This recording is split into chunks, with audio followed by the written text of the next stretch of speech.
Welcome to the Launch Party podcast, and we are back live, lifting off towards stratospheric success. And we want to take you guys along for the ride with us. Today, we got a very interesting episode and a very cool guest, Chris Sutter. You guys are going to want to stay along for the ride for this one. We'll get into some very interesting things I'm kind of new to, and we'll talk about it soon. But Chris, thanks for joining us. Esteban, how have you been? I've been doing pretty well. Had a good past couple weeks here in a new space, in a new house, which is a lot nicer. It's a big upgrade. Got my my own little room, little setup here, and yeah, vibes have been high, and definitely excited for this one. So Chris is always a good friend of mine. Met him in the industry a couple of years ago, and he's we've done a lot together, traveled together, learned a lot together. So definitely excited for this one. And then Danny, you had a little bit, well, I guess more of the same, right? This past week, another cruise. Yeah, a lot of studying. Luckily, I went on a cruise for Memorial Day weekend, so that was fun. Got to meet or hang out with some good friends and family. Went to the Bahamas, Nassau, and then perfect day at Coco Cay. It's a little Bahamian island. Went snorkeling and all that good stuff. Well, Chris, thanks for joining us. How are you? I'm good. How are you guys? Good. Right. I guess usually we want to get into kind of your upbringing, where you're from, what was growing up like, kind of what your parents are like. So you can start with that.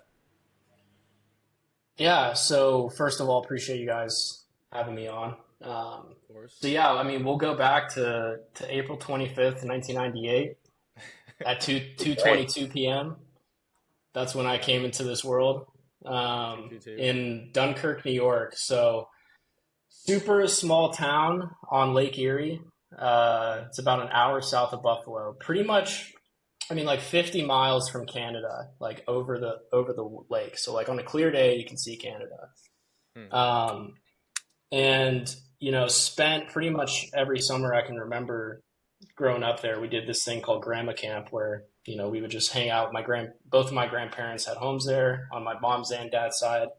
My parents lived there. That's where they met. Had me and my sister, and then really the start of my life had a lot of moving. Like my parents were looking for opportunity, so they were taking me and my sister along to kind of just find where opportunity would be.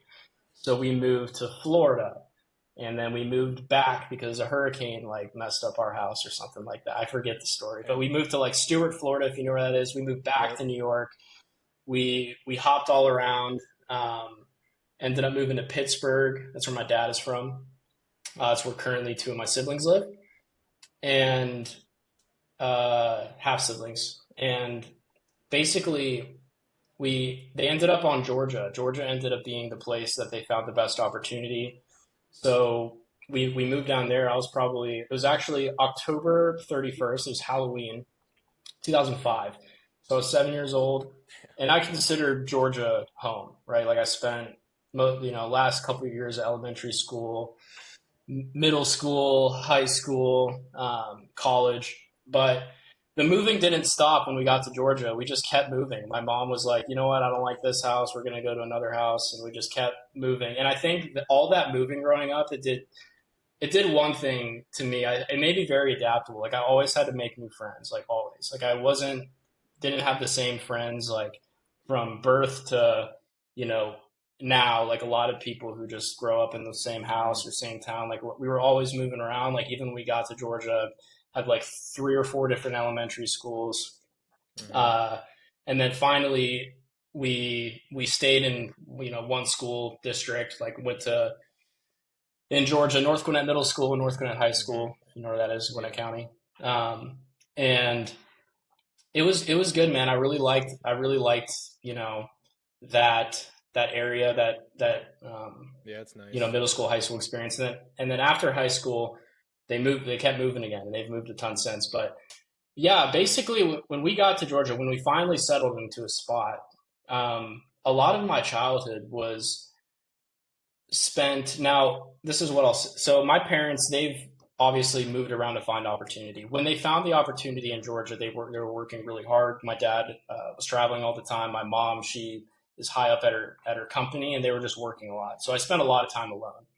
And I've always been kind of like a loner. I've just like operated well like by myself. So I got into the internet. I got a laptop when I was like 12 or something like that, and played a bunch of video games. Like got really into.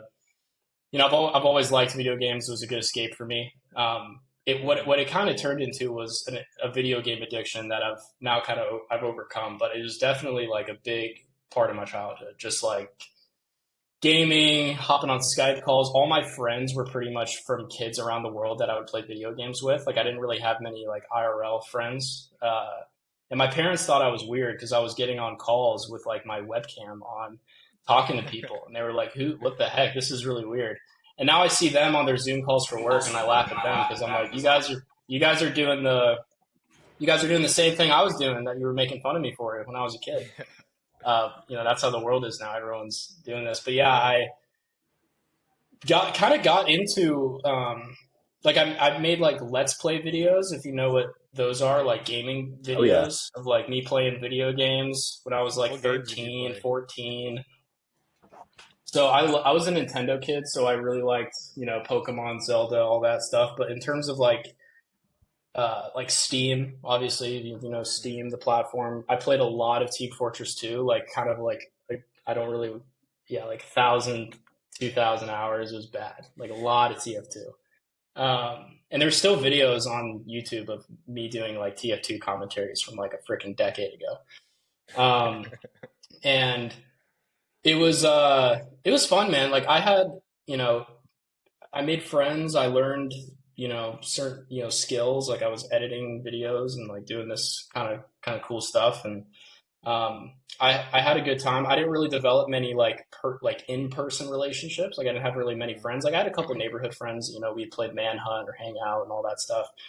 But I kind of grew up using the internet and whatnot. So I was very much an internet kid. Like I was just in front of a screen, computer all the time. And that obviously had its drawbacks because throughout high school, I wasn't like super popular. I wasn't like, people like for the most part, I didn't have any really enemies. I was nice to people. People were like, oh yeah, Chris, he's cool. I kind of, you get that much internet access as a kid and you start to like learn about how the world works at a young age. So I started realizing that school was kind of like this weird trap for a lot of people. So I was pretty awoke to that at a young age. I was like, in middle school, I had a teacher, it was like 8th grade Georgia history class. And he hated me because I said, I'm not going to say his name, but I'll just be like, Mr. Sir, what the heck is Georgia history going to have to do with my future at all? And I said that in class and he like hated that. And I was basically just like, dude, school, like I was always interested in learning. Like I love learning stuff. Like I go down rabbit holes and learn about topics that interest me. Georgia history didn't interest me, or chemistry or any of these subjects. I was just like, this is dumb. And I knew that it wasn't going to be like being an academic was not going to be my path. So I didn't really try. Like, frankly, I was a terrible student. You can ask kids I went to high school with in my senior year. I was barely in class ever. I would just never go. I just was like, this isn't for me. Now, would I recommend that? No, I think it depends if you have, goals to be in academia. I think being good at school is a good thing. Like I don't knock people for trying in school because it teaches you how to do like hard things and stuff, but it just was like, I just wasn't a good student. Like I just didn't care for, doing homework. I would be good at tests. Like I guess when I was in middle school, I don't know when they did this, but I guess I took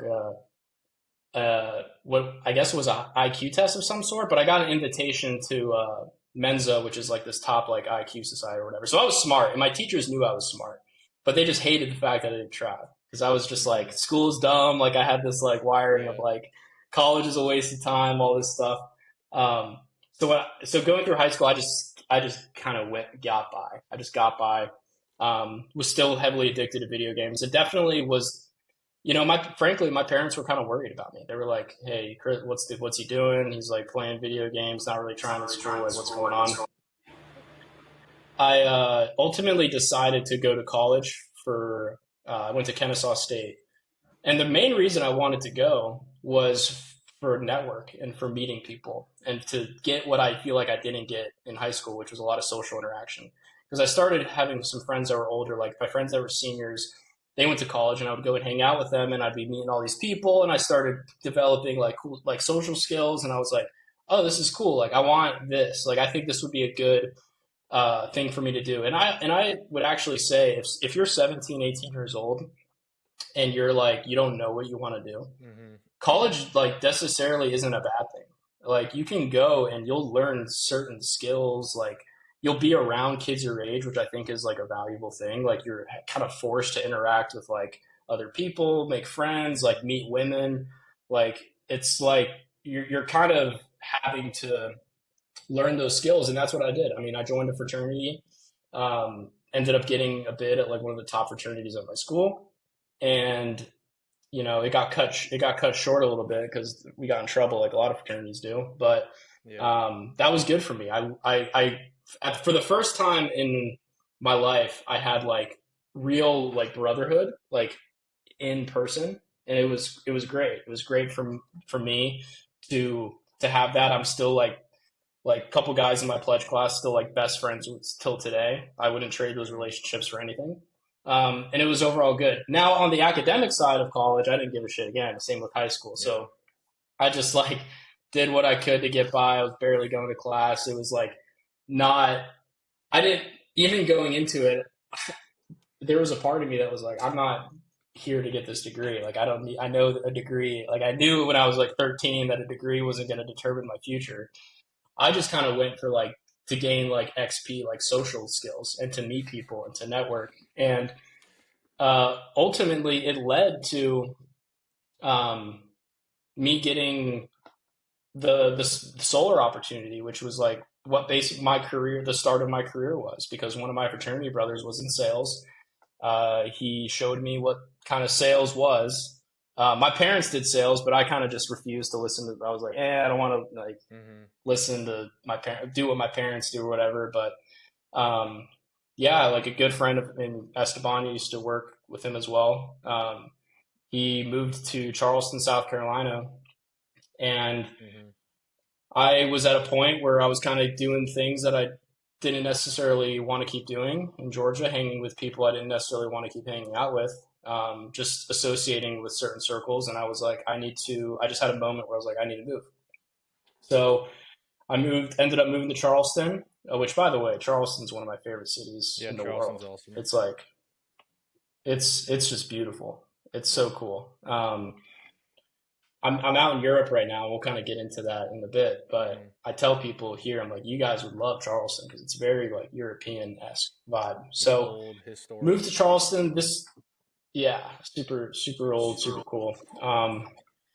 Moved to Charleston and started in door-to-door sales. Actually, let me rewind. So before got the opportunity to move to Charleston, I my first like sales job was actually with a roofing company. Because if you know Georgia, there's a big roofing industry there. There's a lot of big homes, a lot of storms, right? That's kind of where I got my feet wet in sales and learned, you know, sales was basically the foundational skill that I learned. And I actually recommend most people to just like, if you don't know what you want to do, if let's say you have these aspirations to one day own a business or do this or that, start off just getting a sales job because you'll learn through that, like invaluable skills. Like you'll learn how to sell yourself, let alone a product. You'll learn how to overcome anything. I mean, if someone asks you a question, you don't know the answer to it, you have to like in a sales situation kind of come up with something to say for better or worse. Some people will say some shady stuff, but it teaches you a lot. So Yep. had that roofing opportunity. The only thing with that is like I wanted to still get out of Georgia because even with that opportunity I had, I was still distracted. I was still hanging with people like people I still care about, but like just not productive activities. Like having a little too much fun. Mm-hmm. Doing a little too many things, and so again hit up Steven, my boy, who was out in Charleston, moved out there at the end of 2020, and then Yeah, and that takes me to Charleston in 2021.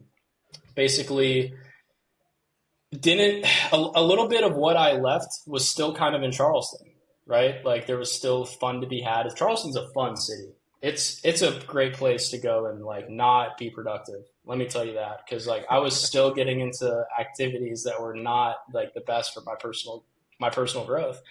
Um, and the company I was with was a little smaller. It didn't really have the right culture environment. It was a lot of guys that were they sold their accounts, they did all right, they made their money and they were happy with what they made. But I really needed a self growth. I needed to just become a different person. Like I needed really good people around me that were like gonna invest in me and want these big things and all that stuff. So what happened actually was kind of by fate. It was kind of wild. I was sitting on my couch and I didn't want to knock because if you ever knock doors and you make your own schedule, you never want to knock. It's like not something you just. There's a very rare breed that's just like, oh yeah, baby, I want to go. I want to go knock doors right now. Like it's something you kind of have to force yourself to do. It's definitely worth it because there's a lot of money behind the hard work. But I was sitting there and I was like, really didn't want to knock, and I was just like, I didn't like what was going on. I didn't like the where I was at, and I was like, F it. I pulled up Google Maps, like every door-to-door guy does on a daily basis, and I zoom into a hood, and I was like, this looks cool. This has good roofs for solar. Let me just go here. So I put in the pin, I drive there, and I park my car. I knock one door, and then I see this other door-to-door guy, and I'm like, oh, sweet. There's just another guy in here, and I go up and talk to him. I'm like, what's up? And his name's Tyler. And Esteban, you know Tyler. Mm-hmm. Tyler basically was like, bro, like, what are you making? What's your red line? If you know solar, you know what that terminal. I didn't even know what the heck that was. He was like, Me neither. bro, you're getting screwed. He's like, basically telling me that I'm in a shitty vehicle, right? And I'm just like, okay, well, what's up? Like, tell me about what you got. And he's like, oh, dude, our guys are crushing it. It's like typical sales recruiting. Now that I've gotten to this point, I see it as it is what it is. But no, I mean, he was like, bro, just come to a meeting, see what it's like. And I go to a meeting, and they had this like cool office, and they were playing ping pong, and they had like it was hype, and I was like, yo, this is it. I was like, this is what I need, man. This is good.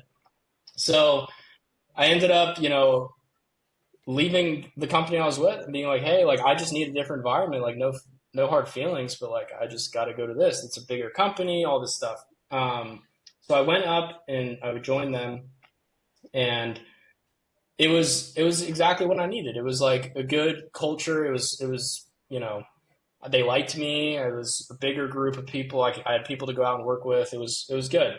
And then what happened is about 2 months after I started, one of the guys that was like management or was like becoming management was, they were going to open up another office. And I was like, oh, cool. What's that all about? And they were like, yeah, we're going to open up an office in Wilmington, North Carolina. And I was like, and I was already in the back of my head telling myself, hey, dude, Charleston's cool, but like, this isn't good for your personal growth. Like, there's too much fun here. I've never even heard of Wilmington. Like, what the heck is a Wilmington, North Carolina? I was like, oh, it's by the beach. I was like, oh, that's cool. I looked like just did some research. Seemed like a pretty laid back town. And the biggest thing is like I just needed to go somewhere where I could just focus because I was just too distracted in Charleston. So I basically was like, hey, I'll go. Like super impulsively. I remember thinking back now, like it was extremely impulsively. I was just like, let's go, dude. I'll move. Heck, F it. So I did. Like 3 weeks later, I got me and the other guy, his name's Justin, me, him, and then a few other guys, John, Esteban, John. He's downstairs right now, actually. Oh yeah. Yeah. So yeah. John, actually, I recruited to the first company, and he ended up switching over with me when I switched. Because he was like, he needed the same thing I needed. He just needed like a good culture. So anyway, there was about 5 or 6 of us from the Charleston office that moved to Wilmington, and we just started this office. We were all sleeping in this guy's house that we rented, and I was sleeping on a couch for like probably 4 months before I ended up like subleasing another spot. And it was just bare bones trenches stuff. Like we were just going out, working. The only people I knew in this town were my coworkers. So like I was forced to just like, all right, that's all I'm doing here.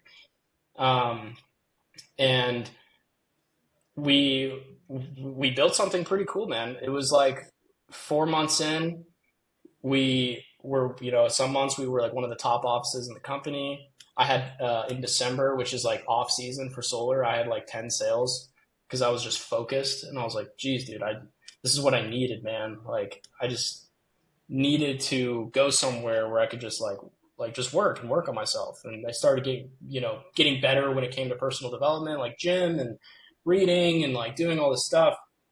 Fast forward, we start recruiting a team, summertime, that's like the peak season for solar. So we start, recruiting a team, and like I'm living in Wilmington, and I'm starting to get the solar money. Like some big checks are coming my way. I have like a 10K month, and I'm like, this is it. I'm like, I'm just starting. I had a 20K week, and I was like, I had some momentum. It was incredible, bro. And I was starting to taste money for the first time, like real consistent money. It was really good. And we were doing well. And then towards the end of the summer's fall time, this guy here, Esteban, hits me up, or I guess it was actually another one of our guys that worked for the other company hit me up. It was just like, dude, how you doing? And I was like, bro, I've got this office. Like I'm getting promoted. I became like assistant district manager. Like things were awesome. I was like, bro, Wilmington's a great market. You all should move here. I was like, we're building this thing. It's really cool. So I start building this whole team, and then they start telling me at this company, like, yo, you're going to take the keys to the castle, and it's going to be great. And I was like, okay, sweet. Like they're like, you're going to become the district manager. I was like, cool. I already got all these guys coming. It's going to be sweet. And then the end of that year, we take a trip to Cape Town, as like the company does a trip to Cape Town, which is incredible. We can get into that later, maybe when we talk travel and stuff. But I get back from this trip, and Esteban and a couple, like the guys in my office, they're at this flag football game. And I wasn't there because I was in Georgia. I flew back to Atlanta from Cape Town. So I wasn't there. And keep in mind, like I run this office, like this is my office. And the whole office gets the news that the state of North Carolina is getting shut down for my company, and that we all had to move, and the office was gone. And I got that news from a phone call. And it hurt me so bad because I had done all this work. I finally was hitting my stride, and I was like, yes, this is it. I was like, I'm going to live in this weird town, Wilmington, and just run up a bag for like 2-3 years and with my boys, and it was going to be awesome. But then, the company just rug pulled me, and I was just like, F, dude. So they gave me two options. They said you can move to Columbia, South Carolina, which I don't know if any of you have ever been, but it's not a incredible market. Let's just leave it at that. And then Florida. And I was like, dude, Florida, that's like obviously the only option out of those two. So we do this trip down to Florida, and it wasn't even really that successful, but I had no choice. I was like, we have to go to Florida. We have to make this work. So that was the beginning of 2023. And in the last year we were in Florida, and like, not everyone could move, so not the whole team came. They couldn't afford getting down there. And the company, they gave us like stimulus checks basically to like help guys get down there, but it wasn't enough, dude. Florida's expensive. And moving your whole life down there, we lost, all the momentum was lost. And it was tough. So last year was a tough year. We tried to make it work. Things didn't work. Ultimately, I was just like, bro, this is not it. So, because Florida, if you know anything about the solar market, it's not for the faint of heart. I had a lot of guys on the team, they were newer, intermediate. That's like an experts market. That's like, you have to be kind of on your shit to at least have the success there. Like guys that were doing well in Wilmington, like it was a lot harder to do that in Florida. We did what we can. And long story short, I kind of fell into a spell of anxiety, depression, like loss of purpose. I was just like, dude, what's going on? Like, this is like, I had all this momentum and it's just like slashed and guys leaving and like switching industries. And I'm just like, I didn't have the confidence to recruit people here because I was like, dude, what if I have to move again? Like, what? Like, I just lost all confidence in what I was doing. And it sucked, it really sucked. And we ended up switching to this model where, if you know anything about solar, this blitz model where basically you all go. I mean, Esteban's kind of doing that right now. Um, you all go and you live in a house and you grind it out for a week, 2 weeks, and you make a bag, and it works. It's a good model. And we ended up pivoting to that model, and we had some success the latter half of last year. The biggest issue that I had is that all the personal development that I was doing and on like not the money side, but like the other stuff, the fitness, the food, like the health, the reading, the routine, all this stuff, I just was sacrificing for money. Because it was very all over the place of like travel and all this stuff, and I lost kind of the love for the industry. It's still a I mean, it's a good industry to really start tasting money for the first time, and that's what it gave me, and I'm forever grateful for the opportunities that I had. And ended up just kind of doing these trips throughout the end of last year and then beginning of this year. And just over the last 6 months, I was thinking, bro, this isn't what you want, like long term. Like you've gotten what you want out of it. You learned the sales skills, which has been invaluable. You built a team that was great. You lost it. You dealt with some hardship. Yeah, and it's just let's just do something else. Let's figure it out. You figured it out before. Let's go. Let's pivot, and that kind of leads to where I'm at now. And I got a one-way flight on my birthday or the day before my birthday. And I was like, dude, new birthday, new year, new energy. Let's go. Let's do what you really in the back of what I've always wanted to do, which is travel. I wanted to work remotely. I wanted that location freedom. And I wanted to be around guys that were on the same wavelength of like gym, reading, meditation, like on that like self-improvement grind. And yeah, I know, and that's basically where I'm at now. I'm in Spain.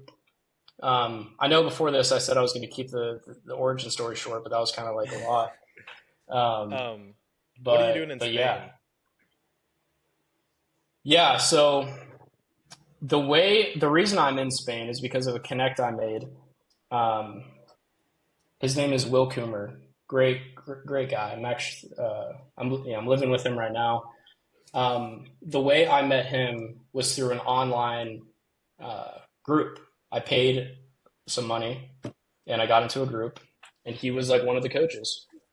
They ran a mastermind last year in Portugal, and I was impulsively decided to go. And that was honestly one of the best decisions of my life, because what it did is that it got me around some high level people. Like some of the guys, like one of the guys there was worth 8 figures and he was younger than me. And that just blew my mind. I was like, bro, you're making like more than $1 million a month profit and you're 24. And it just blew my mind, because like a big thing with solar, and I mean, a lot of sales organizations do this. I'm just going to say it. They make you think that's like the only way to make money. Like they're like, this is it, man. Like what other industry can you make this kind of money? I'm like, bro, there's guys out here making crazy money doing crazy. We have the internet. The internet's crazy, bro. There's ways to make bread. And it just kind of opened my mind to like, there's other ways to do it that don't involve. Yeah, he does e-commerce consulting. He basically helps e-commerce companies scale and build. So like he's in the e-commerce world. So like when you go online and you buy something from a website, that's it. Yeah, it's e-commerce. Amazon's e-commerce. And he helped like large e-commerce companies, and like his ticket price because he was working with these big companies. I mean, he would charge them 50 to 100K for his services. And I was just like, holy shit, that's like possible. He's like, yeah. And I was like, wow. So it blew my mind to like what's out there. I met a lot of really cool guys. I met that Will guy. And he does this thing where he just lives in different parts of the world throughout the year. So he'll go to Medellin, Colombia, live there for 3 months. He'll go to Bali, live there for 2, 3 months, and he'll just work from his laptop and his phone. And I was like, that's freaking dope. I want to do that. So I started just, dabbling and like seeing how that's possible. Just asked a ton of questions to these guys. I actually got a couple job offers. Like I met a guy who does YouTube automation out in Portugal. And this is another thing where sales will get you a long way, because just by meeting this guy, he's worth 7 figures. And I was able to sell myself to the point where we're on a catamaran off the coast of Lisbon, Portugal, just having a time. And he offered me a job. Like he just gave me an opportunity. Like he just offered me an opportunity. He's like, bro, I'd love for you to like close for my offer because I can tell you're good. And I was like, that kind of gave me the confidence. I was like, oh dude, like I can do, like I have like a really good skill set. I have value to bring. So it was very nice. It ended up, I mean, I didn't take it because like I was still doing what I was doing, but yeah, it was cool, man. And that just kind of showed me that there's a lot of guys doing a lot of cool stuff out there. And that's one of the things I'd recommend. If let's say you have a little bit of money, like you start working, you make some money, bro, take your money, which we all know is fake and they print it, and exchange that for relationships. Exchange that for meeting people. Like take the money that has no use in your account, except it's a number and you just like when it gets bigger, and put yourself in rooms with people that will change your entire life. Like me going on that trip cost me a couple $1,000s. A lot of people would be scared to do that. They'd be like, I don't want to go. Like, I don't want to invest $2,000 for this mastermind, whatever. Dude, that literally like it completely shattered my brain to where now I just live in abundance. People are like spending 10K, 20K for these masterminds, and it's not the information necessarily that they're paying for. It's the access to the type of people that pay for that kind of shit. It's like you go and you rub shoulders with these guys that are worth 6, 7, 8 figures that are just crushing it, and it just completely opens your mind to like what's possible. So basically, to tie it back in, Will, we got along. He was he ran the mastermind. Like he was in charge of running the whole thing, and we just ended up becoming friends. He was in Medellin, Colombia. I had a few weeks off. He was like, bro, come down. We have a room. I went down there and kind of got a taste of like what the whole remote, like make money online entrepreneur, like kind of nomadic lifestyle was like. And I was like, this is it, bro. I was like, this is it. Everyone's dialed. Everyone's getting up. They're going to the gym. They're doing cold plunges. They're eating steaks every night. They're like just doing what I want to do. And they're really cool people, and they provide value, and they're a net positive to life. Because it's cliche, but your network is your net worth, right? Like what you're able to access is just, I mean, it's proximity. It's like the people you're around. So I got a taste of that, and I was like, dude, I need this. I need to figure this out. And he was basically saying, hey, I'm going to Valencia, Spain. Never even heard of it. And I was like, cool, I'll look it up. I looked it up and it seemed cool. And he was like, yeah, me and a couple guys are going to split a spot. And I said, cool, this is like the perfect opportunity for me to just like bet on myself and just go. So I said, F it, and booked the ticket. And now I'm here. And yeah. How are you making money? Like, what are you doing for work in Spain? You talk remote? Yeah. So basically I still have some solar money coming in, which is good. I've got a pipeline that is still coming in. Now, what I basically switched to now, are you guys familiar with info products, like people that sell coaching, courses, all that stuff? So info products, it changed my life, because those investments that I made into sales training, for example, like I bought like Jeremy Miner's sales training. If you guys know who he's a big sales training guy. That offer got me really good to where I was able to level up my income. I invested in all these masterminds, these mindset courses, all these things that basically I just bought knowledge from these people. Because you can find a lot of knowledge for free online, but what buying an info product does is it makes it concise, and it gives you like actionable steps, and it kind of holds your hand along the way. So when meeting a lot of these guys that were very successful, a lot of them sold info products, or they helped people do what they did. They had It was a good business model. So a lot of the guys that I've been associating with now, there's this whole business model where basically a lot of these info guys, they have an audience, right? Like they have a big following, they have a big Instagram, they got a big YouTube or something, right? I don't have that, right? Not yet. So I basically was like, okay, how can I tap into this without um, having an audience myself, like not like a big audience. And there's this business model. It's kind of like words are thrown around, like growth operating or like info product, whatever. But you basically handle all of the business side of a creator who sells a coaching, who sells like low ticket paid communities, who sells like info products. You handle all the business side, so you're creating the automations, the funnels, the email marketing, the back end, like all of that stuff that the creator doesn't have time to do because they're just creating content. You're handling that for them, and then you basically do a revenue split of the money that comes in. Now, there's a couple way to do it. You could do a revenue split. You could do a setup fee plus like a retainer, kind of like an agency model.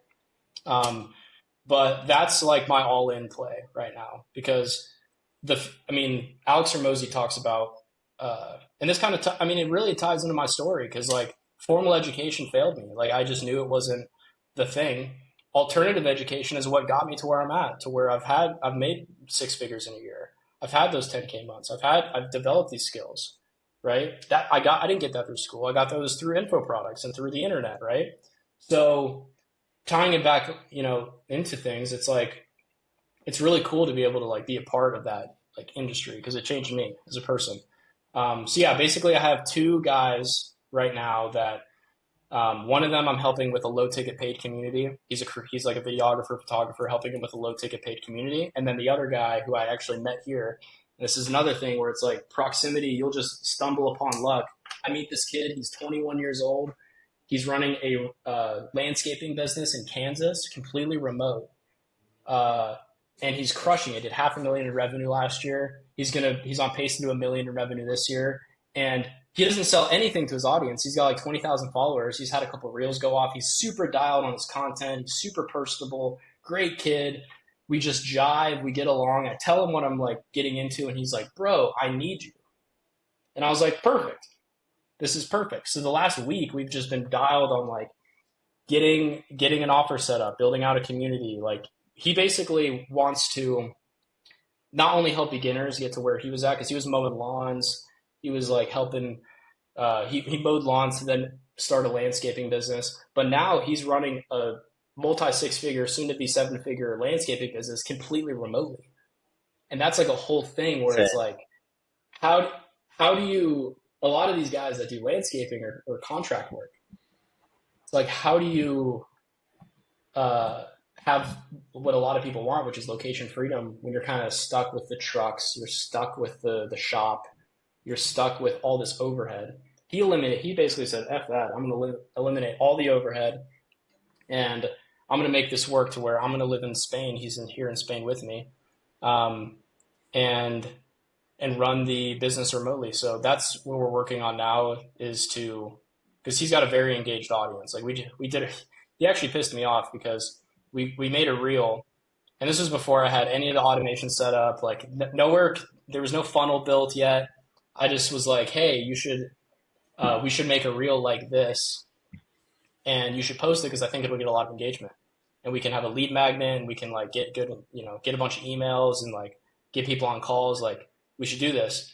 And he's like, bet, let's do it. So he built out this like PDF or this Google Doc of like his story. He made this reel and he was like, all right, I'm going to post it. And I was like, no, wait for it until I have like everything on the back end set up so we can do it. And he just said, F it. And he posted it and he got really good engagement. He got over like 100, like DM, like comment word, like basically leads. Like he got over 100 leads and it just was like, oh shit, this guy's got an engaged audience. So that's what I'm working on now with him. I'm extremely bullish on him. But for lack of a better term, what I'm doing is basically info product operating, I guess, or like growth operating is some of the terms thrown around, but helping creators with existing audiences monetize their audience through products. let's go back to kind of education. I think you hinted at this too. And like you're talking about you're not engaged in this Georgia history class, you don't really care, it's not going to help you. And yeah, you're probably right. And I think this is probably the biggest criticism of the education system now. It's like that teacher shouldn't have got mad at you for not being interested in Georgia history and thinking that it's not going to have an effect on your career. What he should have said is, I'm trying to teach you how to learn so that when you do have interesting things that are related to your career, you can actually learn and intake information, be able to articulate it. And that's what education is supposed to do. You know, we talk a lot about college and the usefulness of it and the practicality of it. But really, the main thing of education is to be able to learn how to learn. And we also Exactly. say if you're going to make an investment in college, particularly, it should be something that has a decent ROI in terms of the major and the possible outcomes of that degree that you're getting. But you also talked about if you don't know what you're going to do, college is probably a good place to help you figure it out and build those social skills. Um, but I also want to go back a little bit to your childhood. If you had to go back and kind of reboot your, let's say, early teenage years, would you be a gamer again, or would you try to have more of a social life and things like that? So I I attribute like what I want now a lot to like that low of knowing that that's not what I didn't want. Knowing that's not who I want it to be. Like the way I was is not who I want to be now, right? So if I was just kind of crushing it from a super young age, then I don't know if it would be like obviously I don't live with regrets. I think everything I've done or like my wins, I've losses, I've had a lot of losses. It's like it's made me who I am and it's taken me to this. But if I had to go back and say one thing, I would tell him not to smoke weed because that kind of like slowed me down for Yeah, a long time. I'm happy to say that like as someone who was like a daily smoker, I don't do that anymore. I don't need good for it. I you. don't Good for crave you. it. Um, but it's definitely shackled my growth for years. And I would recommend anyone stay away from that because like, and some people are like, oh, like it helps you with creativity, and I'm like, okay, whatever, Yeah, no, whatever you say. it's the cons Um, outweigh the I was pros by a lot. Yeah, I was watching this video and this guy talked about, a lot of people they want to add habits to their life. They want to meditate. They want to start reading. They want to start doing burpees and whatever. But what he was saying is most people, if they want to get their shit together, and that's what I needed. I needed to get my shit together. You start with eliminating things. You don't add things. You eliminate things. So the first things I needed to eliminate were video games. That's a big one. It's a waste of time. Unless you're playing like chess or something, which is like actually like push-ups for your brain. Got you, Esteban. uh, but no, there's literally a waste of time. And the thing is, they tap into the reward center of a man's brain, the goal activating like mechanism in the brain where they're literally designed to like keep you addicted. So I going to college curbed my video game addiction, frankly, just because the games I played I needed to play online, and I had terrible Wi-Fi. So that kind of just was like, all right, well, I guess Stroke. that'll curb my video game addiction. Yeah, exactly. So I got rid of that, and I've never really had a problem with alcohol, which I'm grateful for because a lot of people that cripples their life. But alcohol is a big one. I don't really drink. Rarely, okay, occasionally, but I'm not someone who needs to drink on the weekends like a lot of people our age or in our generation, or especially generations past, need to do. Like, especially in America, it's just like I mean, everywhere. It's just drinking is so accepted and common, but it's so bad. It's literally poison. Um, and then weed was huge, man. Like, dude, when I eliminated that, I just became more clear. Like, I was on a phone call and I was catching up with this guy, and it was 2023. I did a 100-day challenge with my buddy where we were sober from everything. Um, I was like 3 months into it, and we were just catching up. And I was like, how you been? Like, we're just talking. I'm like telling him what I'm doing and like just, you know, having a good convo. And he's like, bro, I told him that I was doing the 100-day sober thing. I was like, yeah, dude, I haven't touched anything. Which, if anyone who knew me in my early 20s, like I was high all the time, or I was, indulging, right? And he was like, bro, I can tell in the way you speak. You're clearer. Like in the way you speak, you That's sick. literally sound like your brain isn't uh, fogged or bogged down. And it was just a hit me of like, oh, dude, I've always, you know, wanted these big things, but I was crippled by this insidious substance that I was just told through culture, through friends that it was okay. Um, so yeah, if I had to go back, I'd say, dude, don't fucking smoke weed, bro, because it'll slow you down. It's like Yeah. having training weed. It's just not what people think it is. Frankly, no. Well, And if you have big people make excuses aspirations, for it. go ahead. People make Yeah, all the time. excuses for They're it. just like they're just like, oh, it's not bad, bro. Like, I'm super creative. I'm not addicted. It's like, okay, well then don't smoke it for a week, Except, and then they they need to freak smoke out, before they eat and do homework and before they go to sleep and before they go to go class. to But they're not bed. addicted. Yeah. Yeah, it goes Yeah, for a lot of exactly. things where you So have to that actually find out what you're missing. Like you have to get to the point where, you have that phone call or you have that moment where you're like, oh, dang, like, this life without weed is better. But some people have been doing it for so long and they're at the point where it becomes part of their identity, to where if they let go of it, they feel like they're losing. They feel like they're bending the knee to it, and they never have that moment. And years go by, maybe even decades. Who knows what we'll see with our generation when we are, later on in our lives, and the kind of impact that its normalization has had.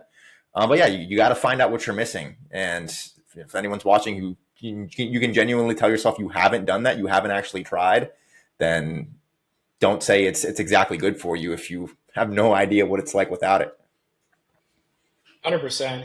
And I would always say, if you're on the come up, if you have big aspirations, don't do it, dude. Like if you want to compete in the marketplace, if you just don't smoke weed, you're gonna like. There's just you take two people who have the same dreams and aspirations who want to do big things, and one smokes weed, he's gonna lose. If you can just understand that, then like don't do it. Um, Yeah. Now it did help me with my socializing. I'll tell you that. It's easy to make friends when you smoke, but it's not. There's better ways to make friends. So that's what I'd say. I'd say I'd go back and tell them to stay off the reefer. I do want to kind of touch on that question that you asked him, Danny, about like essentially the fork in the road, right? If you could go back to your early teenage years and tell them, would you keep playing? Like, would you still play the video games? Would you still hang out in your room all day? Because me and Danny can definitely relate to what you said, Chris, where just Yeah. early teenage years, most of high school, we were gaming, whether it was, playing Oh yeah. CSGO on the PS4. Oh, Yeah, we were locked in. We And won a national championship. yeah, we got a little highlight out of it, but it's like, and I think you kind of touched on this, Chris. It's now that we've had both experiences, we had our gaming phase, and we've also had a real social life, and we're really out in the world, and we're really taking risks. We have that duality to where we know right from wrong. I mean, I don't We know necessarily which want to way say right not from to go. wrong, but yeah, exactly. It's it gives us a sense of perspective that I think maybe some people who, or let's just say the version of ourselves who, if we were to time travel back to 13 years old, we take away the PS4 and never give it back. Maybe that guy becomes a video game addict at 26, and now he gets back into it. He gets out of college. He starts getting his first big paychecks. Rents an apartment, gets a 65-inch TV, gets a PS4, and goes down the same rabbit hole, except it's in a much more critical part of life. So as much as like it would be awesome if we could time travel back and impose our beliefs into that little dude, you gotta let him do his thing in order to learn his lessons, and ultimately I think, for me personally, I'm pretty proud of where I am now, and I like the trajectory I'm on, and that's all I can really ask for. Could it be better? Sure, but could also be a lot worse. And I think that the room below goes a lot deeper than the room above, if that makes sense. But yeah, I did like that question that you asked, Danny, Yeah, because we Yeah, could definitely all Chris relate hit pretty on and hard. that's this. Chris hit on go this ahead, Danny. because at least he was doing something, and then he realized, whether it happened over time or at a singular moment in time, that hold on, this is not who I want to be 10 years from now in the future or whatever. This is not what I want my life to look like. So now at least I know what not direction to go into, and I can try finding the right path. Yeah, and I think having those moments of I was listening to, if you guys know who Ray Dalio is, he's a billionaire Yeah. investor guy. He's written a few books, and I've started listening to his book Principles, which I highly recommend. And he was talking about he would rather start from the bottom to the top than the top to the bottom, right? And basically, what he means by that is you hear the stories of the early wins in life, like the guy that is the star athlete in high school, or the guy that wins the lottery, or he goes to the league, and then or a child celebrity, right? If someone might say they go back and they're like, oh, I'd give them all these insights, and I'd be a millionaire by the time I'm 18, and like, do you really want that? Because life's long, and with technology and the way we're advancing, we're gonna live long, guys. And if you just have that much early success and you don't take some L's, especially when you're 14, 15, who cares if you're playing video games and you're 14, you're 15, you're like not even a kid, like a human yet. Like you can have, I would much rather have those like L's and those like weird moments when I'm young.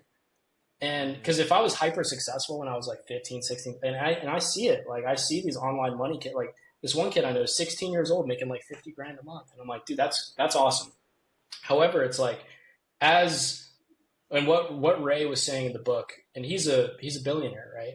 Is money is not going to fix life, right? Like you're not going to just have these goals and achieve these goals, and then like you're not going to climb the mountain and then things are just amazing in for perpetuity. Like everything, like he's still at his success after all the wins. I mean, 30 years ago, became a billionaire, and after all of that, he still has bad times. He still has this. He still has these losses. But he's grateful the fact that he started off in the lows and then ascended that way over time. Because if you just immediately have a big win early in life, a huge win like that, it might fuck your brain forever to where you're just always thinking about that moment. You're always like, it's like the good old days people you hear, like, oh, college was the good old days.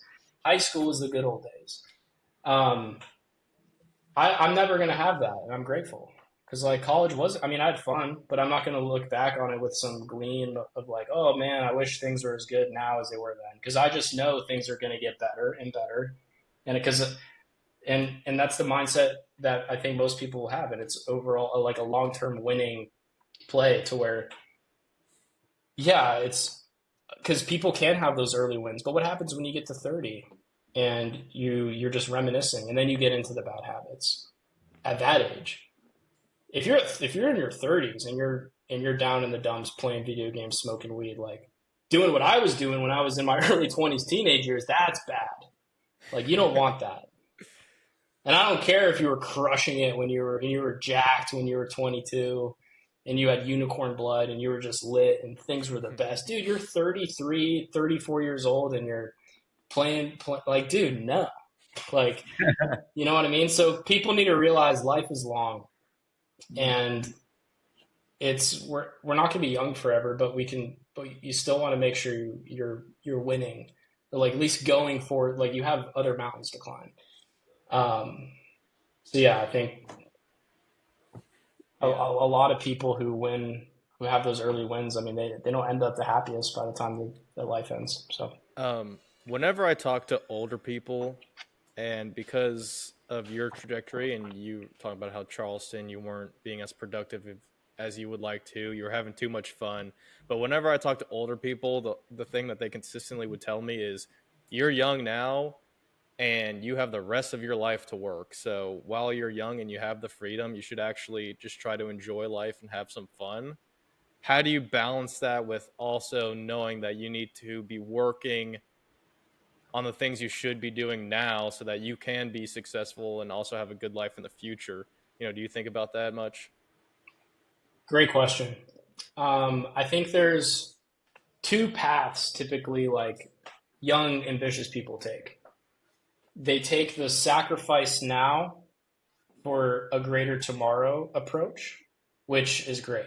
You just sacrifice no friends, no parties, nothing for years, and then you get to 25, 20 to 30, whatever, whenever they achieve their ultimate success, and then they can like quote retire. But again, there's always going to be more mountains to climb. Any of those people that had those early wins will tell you they're still working, they're still doing something. So that's a route. And then there's the route where people, again, these are both ambitious people, where they're gonna work hard. They're gonna be in a vehicle, like they're gonna take the necessary steps to take action, have wins financially, get in shape, all this stuff. But they're gonna enjoy it along. They're gonna like side quest max. They're gonna enjoy the game along the way. And that's kind of, I think, the bucket that I fall into, where I heard a story about this guy who did the first route. He sacrificed everything. He grinded his ass off. He became like a multi-millionaire. He was like 31, which is amazing. Like, we see these kids become millionaires when they're 12, or not 12, but like 19 on TikTok, and we're just like, oh man, I'm late, and you're like 25, and you just think your life's over. And I'm like, no, dude, becoming a millionaire is badass. But so he becomes a millionaire at 31, and he's like multi-millionaire, like 8 figures. And at like 32, he gets diagnosed with terminal cancer. And he dies 18 months after his diagnosis. And I was like, he sacrificed everything. Family, friendships, life, never traveled, never did all this thing for this ultimate goal that ultimately he never got to be able to enjoy the fruits of his labor, because life happens. You never know when it's your time. So I'm not bashing the first route. I think the first route is incredible. And I think people that do that, I mean, statistically, if you take care of yourself, you're gonna live a long life. But I believe in 80-20 in terms of like, I want to be on my shit, doing my things. That's why I kind of like this travel, like remote life, because you can kind of enjoy the best of both worlds, where you're in these cool places, experiencing these cultures, doing these cool things that most people aren't going to be able to get to do, but you're also on your shit. You're working, doing your routine, you're doing you're making money, you're doing your thing. And I think balance is important, but I don't knock people who are just like F balance. Like, I want to become this guy, and I'm going to have to sacrifice this, this, and this. I think that's incredible. I think some people are wired that way. I'm not wired that way, frankly. What I want is, I want to be able to make enough money to where I can take care of my future wife and children. I want to be able to make enough money to where I can do what I want, and I'm not tied down to like a boss or anything. And whatever amount that is for you, you have to decide what that is. And if that's $10K a month, great. If that's $5K a month, depending on where you live, great. If that's $50K a month, then work to get that. And if you want to become a billionaire, then do what you need to do to become a billionaire. But people need to like have some internal dialogue of like, do I really want this goal? And I want to go on this. I want to touch on this, because there's this book that Reality Transurfing is the name of the book. And it's like a textbook. It's a huge, thick book. But there's a shorter version that's called Transurfing in 78 Days. And it talks about this concept of borrowed goals and personal goals. And a borrowed goal is basically a goal that you think you want, right? Because society told you, or your friends are trying to achieve that goal, or like your parents, they instilled this goal into you for like whatever it is. It could be to get a certain grade in school. It could be to get a certain degree. It could be have a certain career. It could be to live somewhere. It could be a certain income goal. Like you might think you want these goals, but they're borrowed. They're not actually goals that are aligned with who you are. And then there's personal goals, which are goals that are fully aligned with, like, you get true like enjoyment and passion behind this, and you're totally living in alignment because these are goals you're striving towards, that you feel truly feel like you're doing what you should be doing.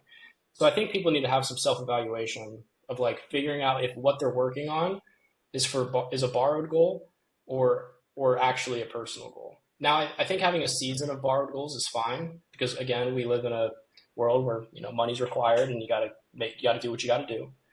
Um, but in terms of the long term thing, that's a concept I've been chewing on, that I'm trying to fully live right now. Is like forgetting about borrowed goals, because I used to think like, oh yeah, dude, I want to have this like 9-figure business, or like I want to do like build this huge like sales team. And when I was like running a sales, I'm like, dude, do I really want that, or am I just around people that maybe want those things, and that's fine, but that's a borrowed goal. That's not like what I actually want. Like that's not going to give me true fulfillment. So yeah, I would say that's a big thing people need to Yeah. do some You internal gotta, thinking and think about. yeah, I 100% agree. You got to figure out who you are and what you actually want, and then do the things that you need to do in order to accomplish those goals. But at the same time, depending on who you are, for the vast majority of people, probably, and the good advice that I've heard is, you know, go to the concert, go catch the sporting game, go on that date, meet the girl, hang out with your friends, experience the experiences, because memories last forever and money obviously does not. It's just a piece of paper. And you also Money's touched on fake, bro. They print it. that. They print it. You also talked They about don't. It's how not. Yeah. use your money to build those relationships and experiences, and that's gonna be more fulfilling and more beneficial or profitable, if you want to look at it that way, in the future. I like what you I agree. mentioned about being able to do both at once. I think it's a perspective that a lot of people can benefit from.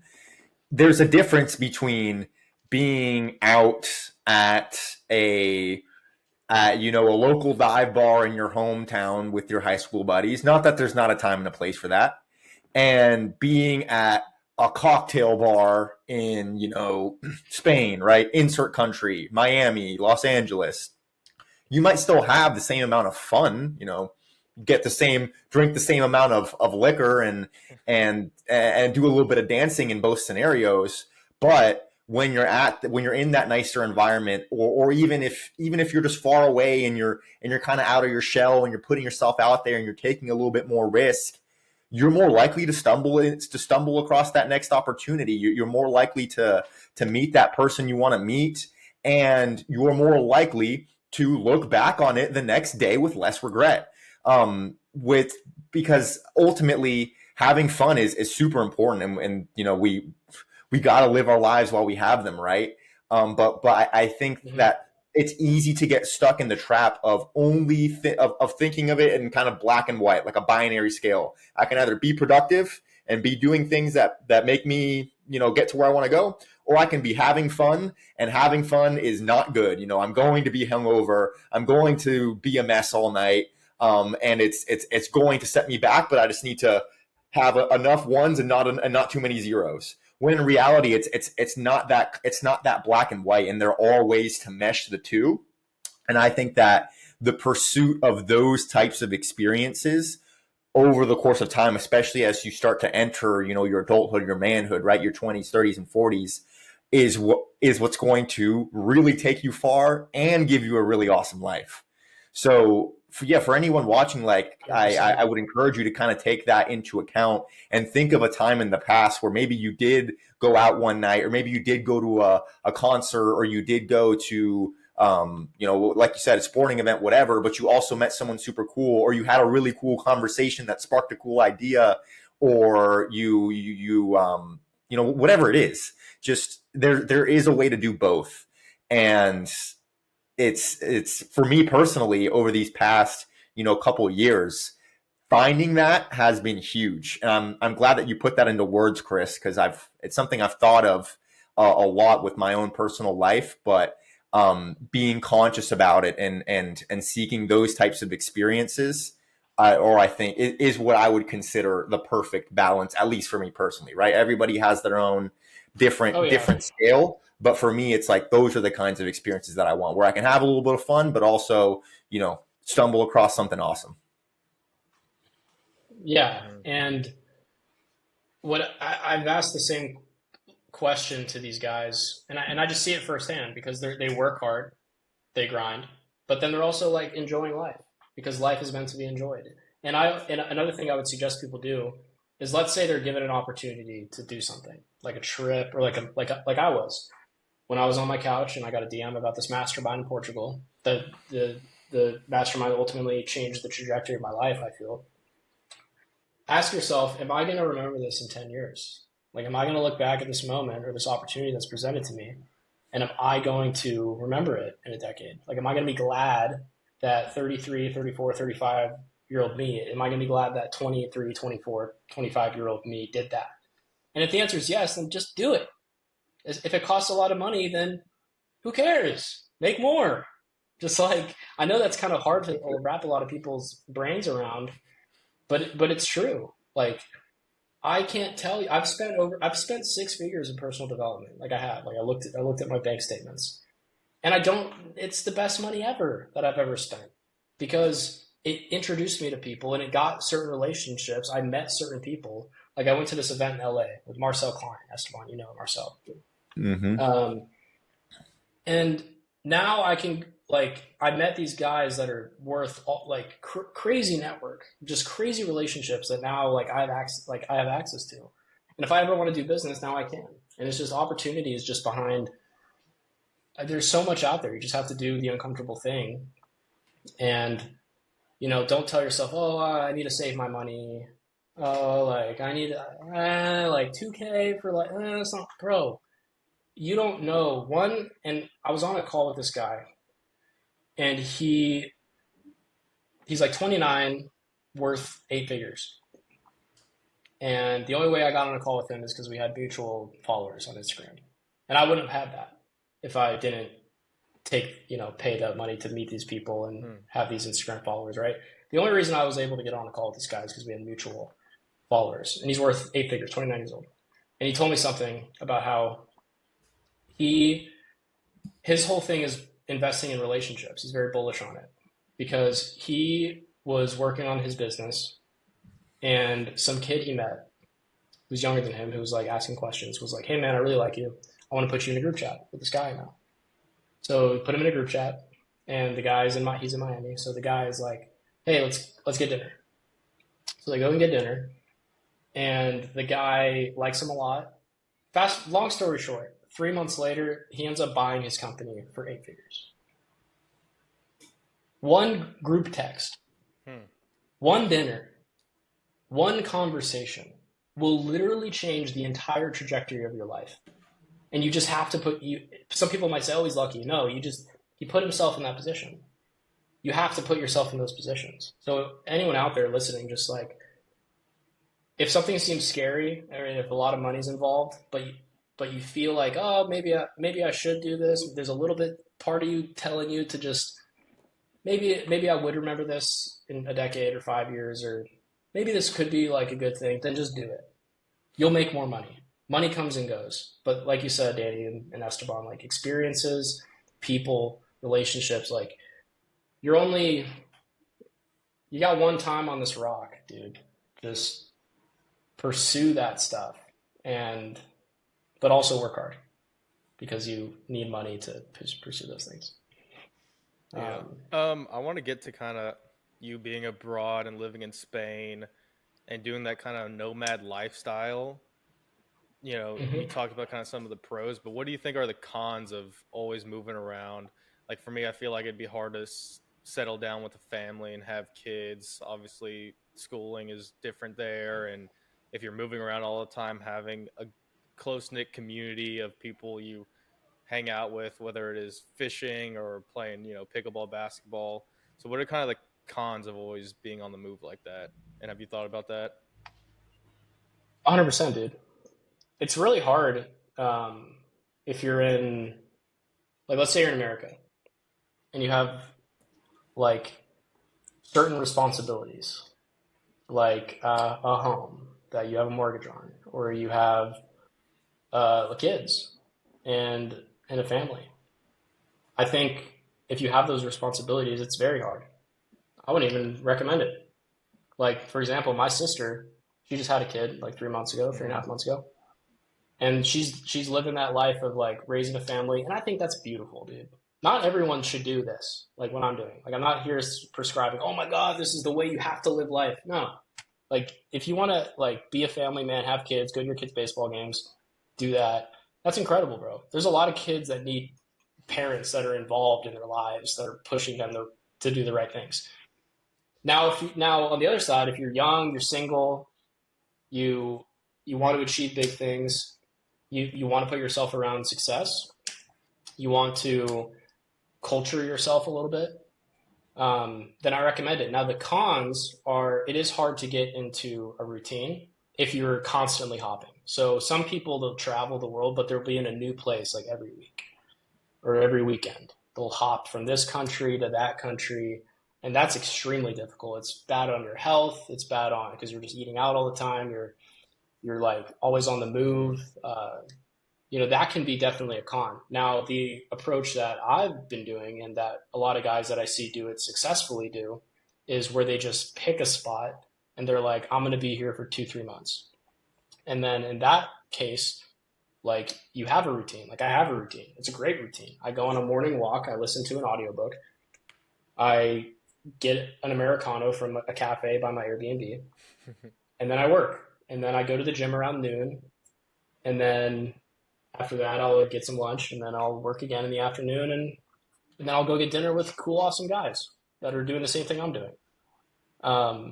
Like there's certain parts of the world that's like a great way to live. Like Medellin, right? There's a ton of amazing connects in Medellin where that's the life. You wake up, you do healthy stuff, you work hard, and then you can go to dinner with really cool people. And those opportunities again, like we talked about earlier, you never know where those opportunities can lead you.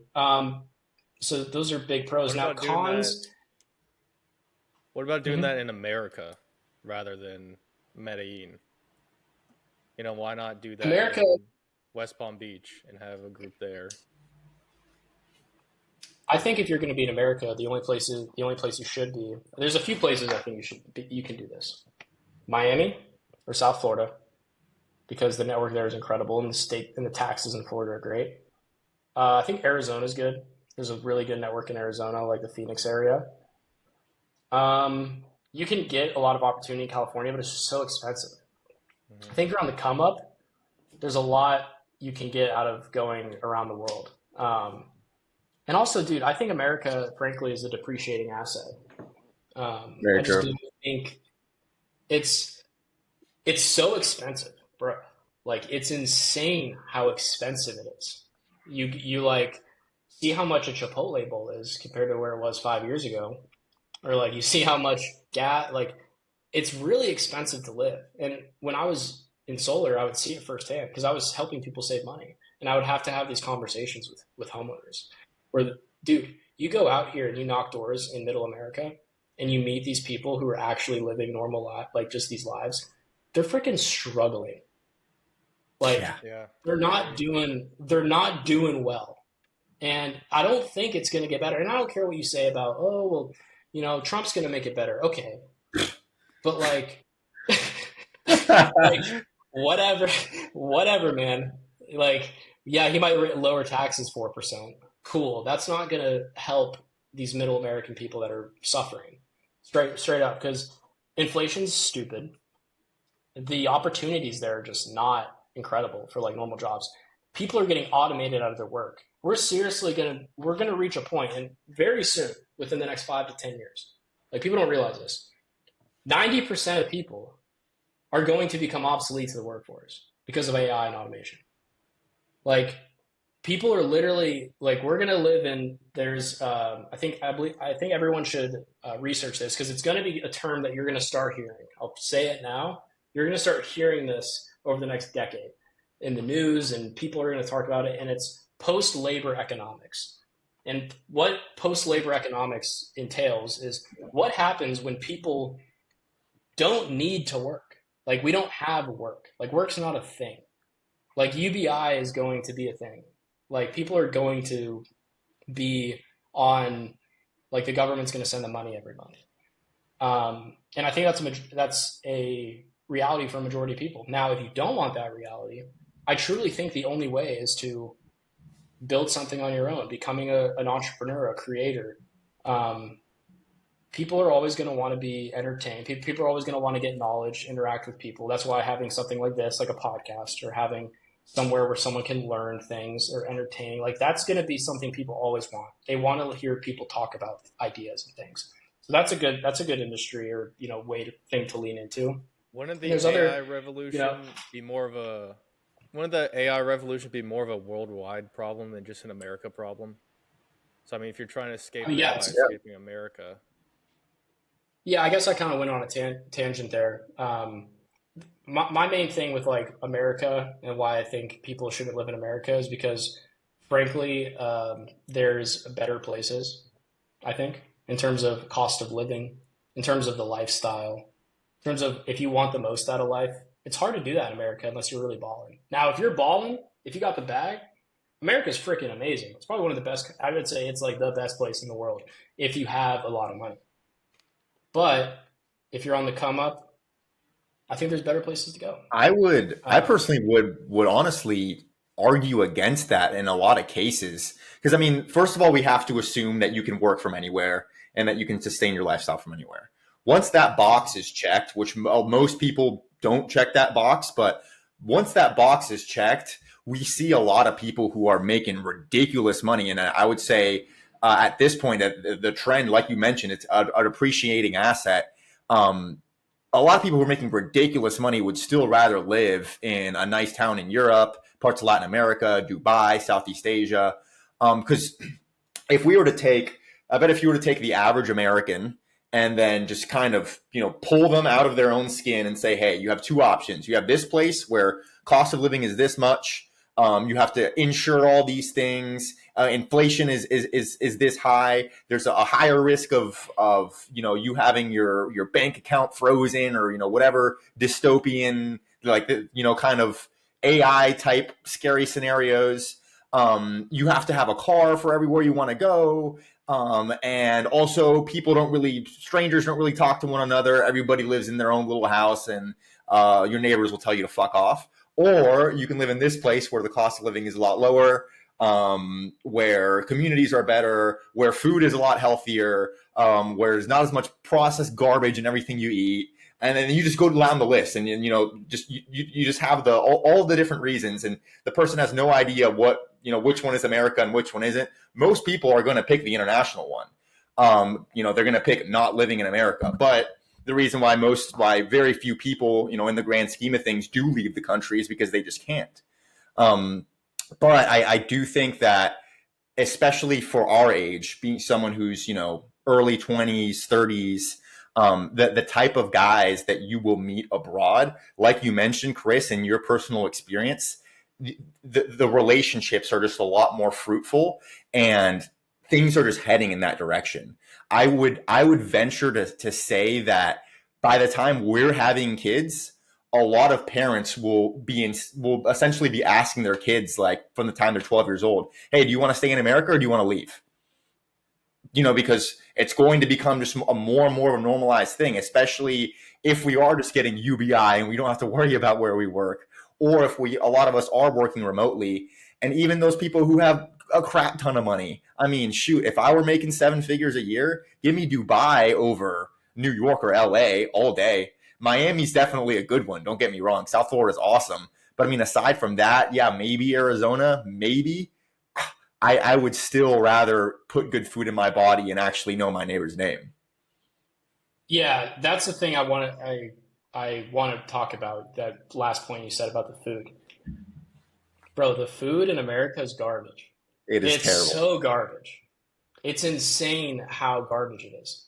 Like here, I can eat like I would never, ever. You never catch me dead eating bread at a restaurant in America, ever. Here, I can eat bread and it's like nothing, dude. It's crazy. Pasta, I feel great. Like I can go eat. There's this Italian restaurant we've been to a couple times, and I've gone.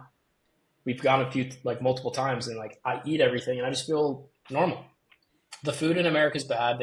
There's fluoride in all the water. It's just not like the move personally. Miami, the only reason I say Miami and Arizona is just the network. I mean, if you're ambitious and you want like a good network, those are good places with a network. But what you said is so true, bro. Like, it's going to get to the point where if you're born in the U.S., like you don't have like a lot of Americans just have this, and I get it. It's a big country. You can go your whole life in America and see a lot of nature. We have 50 states. It's huge. So many different like things about the country. Like, you don't have to leave. But when I went to Cape Town on that humanitarian trip, that was like the first time I really left America. I went to the Bahamas. I've been to Canada, but that was the first time I left North America, and it showed me like, oh my goodness, like the world is big and there's a lot to see. And also, for the first time, I met someone and they were interested in me because I was American. They were like, I was like cool to them. They were like, oh my goodness, you're American. That's so cool. I love your accent. I was like, I have an accent. What the heck?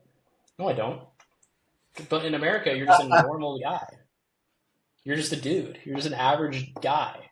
But so like, you don't get to experience these cool happenings where you like meet people and they're genuinely intrigued of who you are. Now, there are some places you go and they don't necessarily like Americans, but and I get why. But yeah, it's just I think the world. I saw a video, and this guy, super rich guy. I don't know if you guys know that School of Hard Knocks guy. He goes around interviewing these successful entrepreneurs, and he interviewed this older guy who's in real estate, and he asked him for advice. And the guy said, if you're in business, and he was a real estate guy, so he was talking about real estate. He said, you need to think internationally instead of locally. He's like, for years, I mean, local was the only way to do it. We didn't have the internet. You could build an empire in your small town. But now, because we have the internet, we have access to be able to talk not only on this call right here, but just to anyone. We can do deals internationally. He's like, the world is moving internationally. The world is moving to where people have multiple homes in different places in the world. Because I think COVID reminded all of us, like, dude, the government could just literally tell you you can't leave your home. And what are you going to do about it? Like, they've already done it. Like, you want to put yourself in a position where you're going to be able to protect yourself and your family. And if you're pigeonholed to one country, then because of the US of A or whatever it's like, dude, have some forward thinking, be smart about it. Like, if you need to and you have to, like, you can go somewhere else, then do it. So the point that guy was making is like, you got to think internationally. That's the way the world is moving. And anyone that's going to succeed and has any like part of them that wants to do well for themselves, they have to just think in that way where they have some foresight. Like, you have to see when trends are coming or when things are coming. If you see the world is moving global, you got to be like, okay, well, how can I do my work remote? How can I position myself to where if I need to go somewhere, I can? If AI is going to take over the world, okay, how do I become irreplaceable? Right? How do I because if you're a data analyst, you're done. It's like you're done yesterday. That's like, we already have the technology. There's certain jobs where like you gotta figure it out. So yeah, I mean, the world's moving global. So that's what I have the foresight, and that's why I've done what I've done, and I think a lot of people should at least consider it. I was ready to become a data analyst right out of college. Like, I was headed to data analysis. Oh yeah. And I'm glad I did. You were replaced yesterday, dude. You're done. Yeah.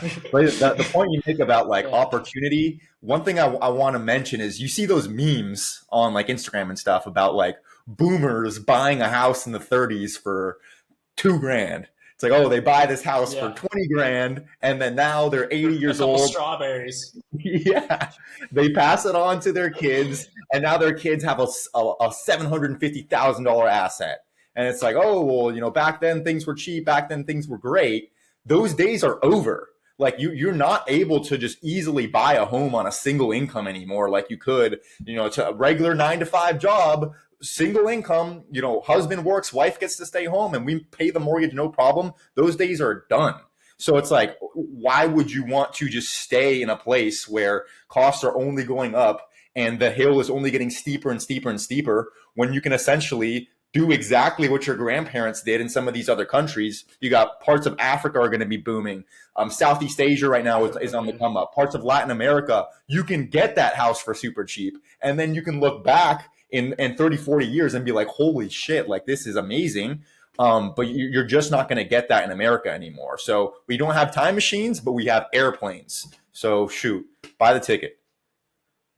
Yeah, 100 too. That's such a great point. Like, people don't realize, they're like, oh man, like shit's so hard because like I wasn't born in the 80s or I wasn't born in 1940. It's like, bro, just get on a plane and it's 1940 in Africa, dude. Like, go buy some real estate there, dude. Or South America, like Argentina, bro. So I'm planning on going into Argentina in the fall. I already know who I'm gonna stay with. The goal is to go to Argentina. And that's a great play, dude. When I was in Medellin, again, it's meeting people, dude. I met this guy at a networking thing. He's like 38, used to live in the US. He had the foresight a decade ago. He was smart about it. He got the hell out a decade ago.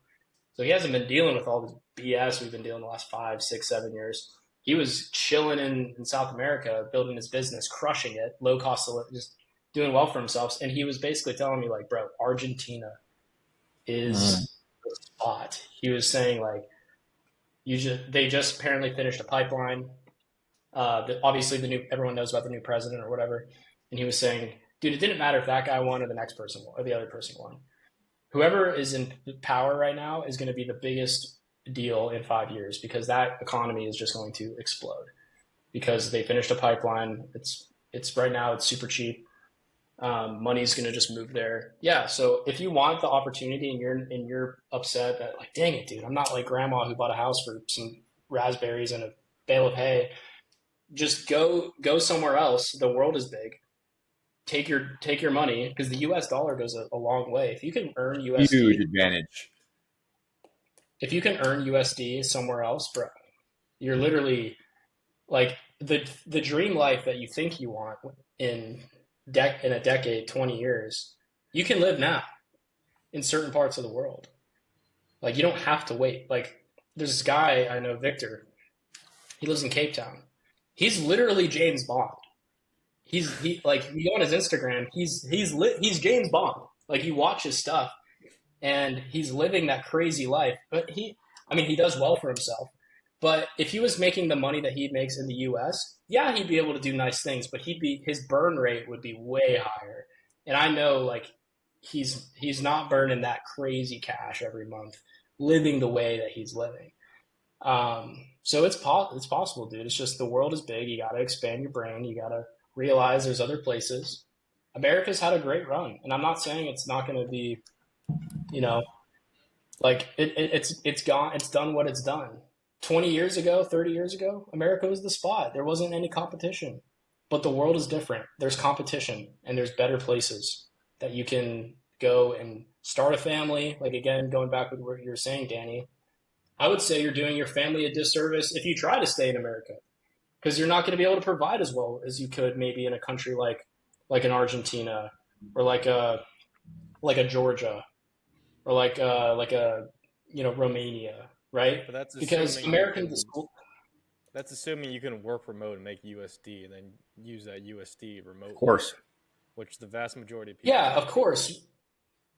That's a mindset, dude. Like, people can do that.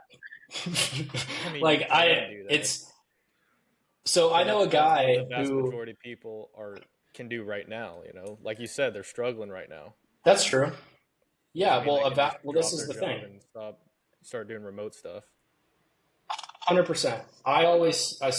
This is how I live by, and I'm not shitting on anyone. People have to do what they have to do. Okay. My siblings, they all not everyone should, I'm not saying everyone should do it. All I'm saying is this. I've seen it work. I think it makes sense. I just want to preface with that. But I know a guy who he lives here in Spain right now. And his offer is he helps corporate people negotiate remote work so they can live wherever they want. That's his offer. He helps corporate people who maybe make good money, but they don't have the location freedom. That's what he helps them with.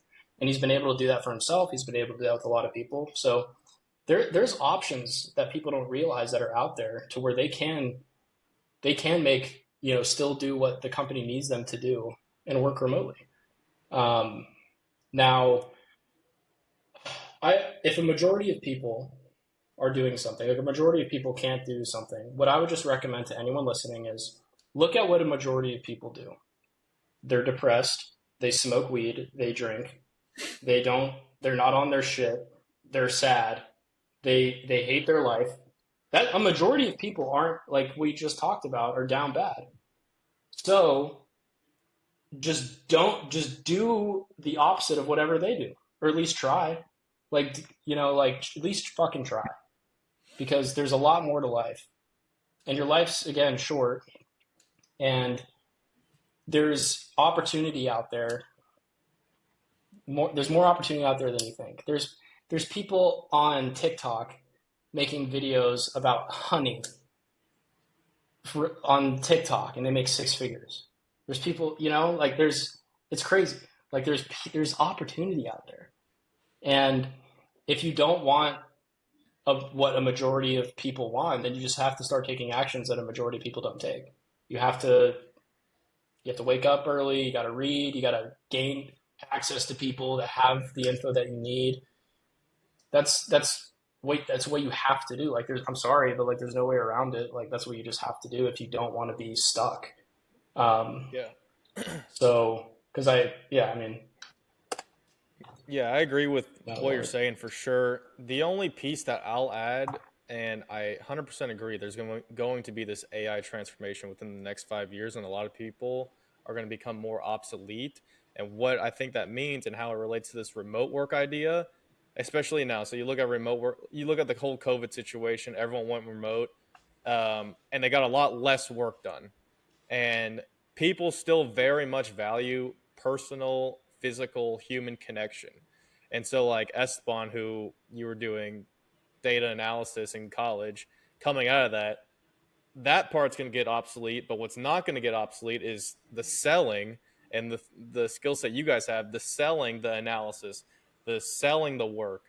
So you Sell it on Zoom. being remote makes it a lot more difficult. So especially in the corporate world, I think there's going to be a turn within the next couple of years of people actually, and there already is, coming back to the office, because we need to be working as a team, especially in the corporate world, and building things together and being personable and connecting with clients and doing client dinners and stuff like that. So, at least for the near future, I don't really see that much utility and especially economic benefit in going remote if you're doing that corporate thing. Yeah, a lot of industries that would absolutely apply, and for a lot of industries you really don't have a choice. And I have started to see that as well. Where it's like you would think we're just going to continue on this remote trend. That is not happening. Well, not for everyone, because a lot of companies have realized like, oh shoot, if I'm going to make the most of this Twitter of this payroll that I'm paying my employees, I want to get the most out of this dollar that I can.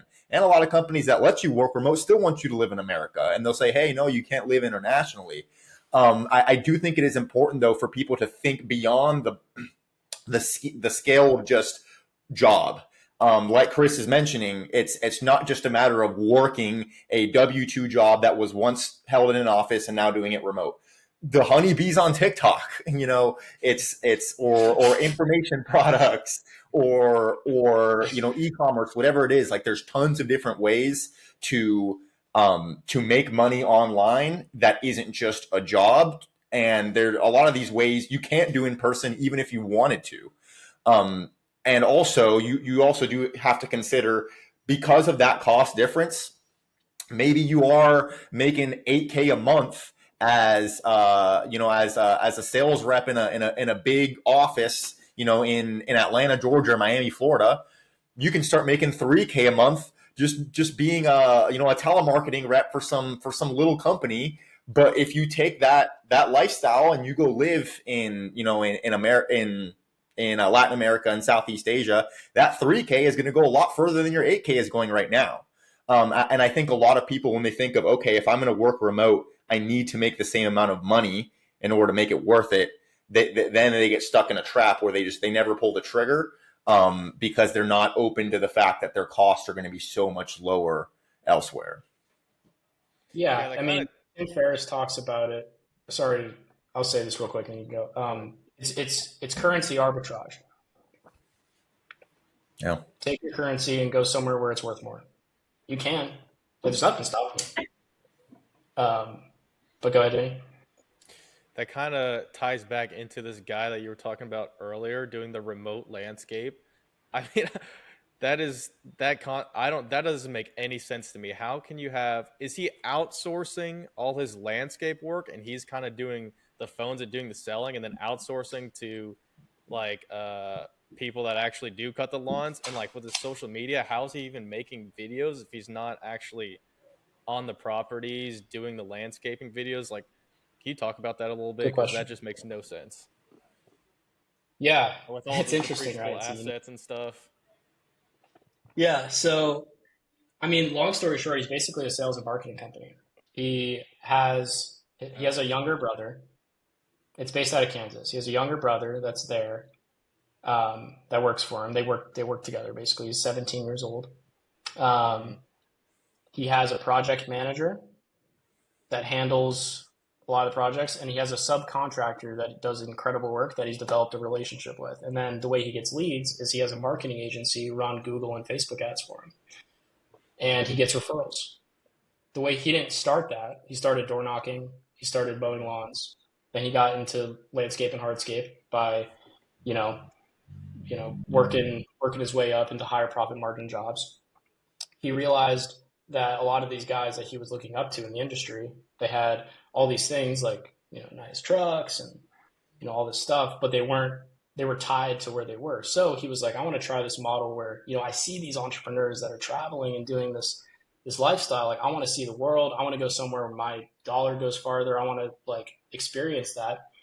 So he said, F it. And he tried. He went to a mastermind in Dubai. He met these guys who were all working remote. He said, you know what? Within a week, he hired a sales guy. He hired a project manager that he found. Mm-hmm. And he basically worked out a deal with a subcontractor to where now he's able to run the business completely from Spain. He just hops on the phone and he sends estimates out and he closes deals on the phone. Um, and he's able to live this like uh, really cool life. And it's not for everyone, Mm-hmm. but it's what he's done. And I think there's a part of the market that would want to do that. Yeah, I think that's definitely a foreign concept now, but that's pretty cool. So basically, he just built out his business and was able to leverage the people that he built and then just not be on the physical side, I guess, as much. Yeah, and if you guys know who Justin Waller is, I mean that's what he does. Mm-hmm. He runs With construction. he runs a steel building business in the United States, but he lives in Romania and Dubai and he's all over. Mm-hmm. He just That's has crazy. people in positions and he pays his people well and they're happy. And I mean it's possible. Yeah. Um, Let's pivot real quick and get to kind of the fun stuff because we've been going on for a while, but I yeah, appreciate all your advice. And you definitely have a story that I think a lot of people can relate to. And it's been interesting to hear that. I did notice that when you talk about dates and you talk about your birthday, you it seems like you remember numbers a lot. Does that come Mm, easily? How did that begin? does Like, he? why do you know all these numbers? numbers, man. Well, this is this is the fun stuff. Anyone that's associated with me, do I sound all right? By the way, I have my headphones down. Yeah. All right. Anyone that associated with me the last like 2 years knows that like I've become this like number obsessed individual. So going back to school, the one subject I always did well in was math Hmm. because That makes math sense. it has answers, right? You plug in this, there's a formula, you get an answer, Hmm. and you're good. You solve the equation. And when I started learning about the significance of numbers, and then I learned that numbers just naturally exist in nature. Like you take humans out of the equation, numbers, shapes, frequencies, energy, all that stuff is still here. So I had basically, and I've always been kind of a little bit tapped in like to esoteric ideas, which if anyone doesn't know what esoteric means, it basically means knowledge known by few.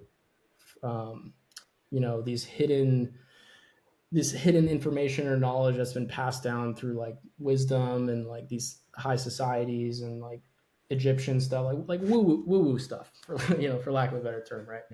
And I've always been kind of interested in it, but frankly, I saw this tweet and it piqued my curiosity about numerology, and I've never heard of it. I've heard of astrology. Most everyone has.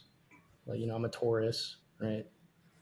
And I learned about this numerology thing, and it was basically the vibrational energy behind numbers. So for anyone that doesn't know, like, why people are like, oh, what's astrology? So the idea of astrology is that when you're born, you're imprinted with energy, right? And that energy comes from the moon, the sun, the planets, right? You're imprinted with this energy from the planets and stuff, and that leads to certain personality traits and whatever. Like, you do well under certain energies and all this stuff.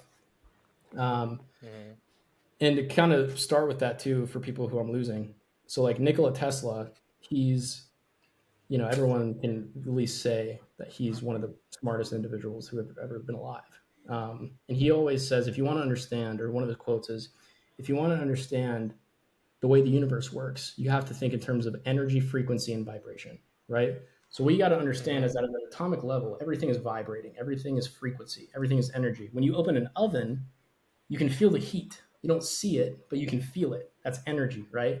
When you walk into a room and there's people that are like giving bad vibes, like vibe comes from the word vibration, right? When there's bad vibes, it's bad vibration, right? So astrology is the idea of, imprinted with that energy and vibration that lasts with you. Numerology is the same concept, but it's behind the date you're born. So basically these numbers that exist in nature, like God's language is basically numbers. They have this certain vibrational energy behind them. And, one means something, two means something, three means something, right? And basically, based off the day you're born, the month, date, year, if you add it all up, you get a certain number, and that's like your life path, right? And then you get a certain energies from, basically all the numbers surrounding your birthday, you're imprinted with this energy. Now, for anyone that's like skeptical of all this stuff, I was at first too. I was like, what the heck? I always thought astrology was like woo woo and like, this is dumb. I started to just do my own homework. I started to just add I got a reading. So I booked a reading with this guy whose tweet I saw. And if you guys know who GG33 is, or Gary, the numbers guy, he's blown up the last year on social media.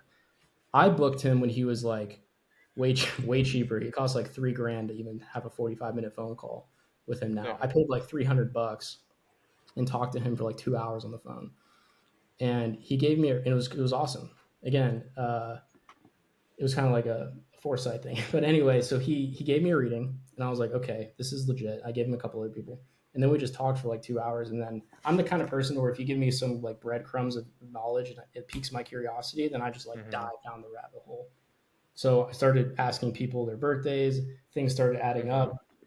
I did that with Esteban, you were kind of there when I started discovering it. So I asked you, I asked all these people in my life, and it kept being accurate. And I was like, okay, I'm going to put this on like my knowledge, bookshelf and just like have it there. I'm not going to accept it as reality until I get more evidence. So I just started asking people. I ended up joining that guy's group. He's like a private group. He interviewed me for, and like, I ended up joining and met other people. And like some of the people in here, they're like top dogs, like, successful lawyers, doctors, like entrepreneurs, athletes, like professional athletes, like people that people on this podcast would know who they are. We're like learning from this guy. And then I was like, okay, what's going on with this? And then I started to realize, oh, people in positions of power at the tippy top of society use this stuff, and they know about it, and they're tapped in. They have like a numerologist guy that they consult with when it comes to vibrational energies around the businesses they start, the relationships they have, like all these people in their life. And I was like, okay, this is cool. I love this. So I became obsessed, and I got to the point where I had studied so much and memorized it to where I knew all the, energies behind numbers, and I could give readings to people basically off the top of my head. And tying back to Portugal, because I had done all this research for like 6 months, and only really the people I worked with like knew about it. They were just like, yeah, whatever. Sutter's just like talking numbers and like what a weirdo. And I go to that mastermind in Lisbon and I start talking about it there. Well, first, before I talk about it, I'm in. So for anyone that hasn't been to a mastermind, they usually have a thing where you sit down. It's like a classroom setting, and they teach you stuff. So we were having one of those, and one of the main guy basically said, one of the guest speakers, like, oh, him and his girl are like astrology, numerology, like compatible. And I was like, oh, this guy's tapped in. So after the meeting, I go up to him. I'm like, yo, do you know like numerology stuff? He got a reading from the same guy I got a reading, and it was Hmm. 100% accurate. And then he became obsessed. And then he was telling me that all these other successful entrepreneurs he knows, like, kind of are tapped in. And I was like, oh shit. And then that gave me the validation of like, okay, there's something here. This is like truly something. And I had studied enough at that point where I was able to get people readings. And I just became like the numerology guy there because I was like giving people readings and they were like, holy shit, you're accurate. Like you're telling me all this stuff about myself and we just met based off my birthday. Yeah. So, and I've kind of just been doing that ever since. And in terms of accuracy, because I've done 100, if not 1,000 plus people at this point, at least like through not full readings, but like casual conversation. Um, Hmm. Given them, like told them about themselves based off of the day they're born. And it's crazy. And there's ways to utilize it in life that are beneficial. Like again, people start businesses on certain days. There's certain energy behind certain numbers to where they would want to incorporate a business on a certain day. Like, um, yeah. So that's kind of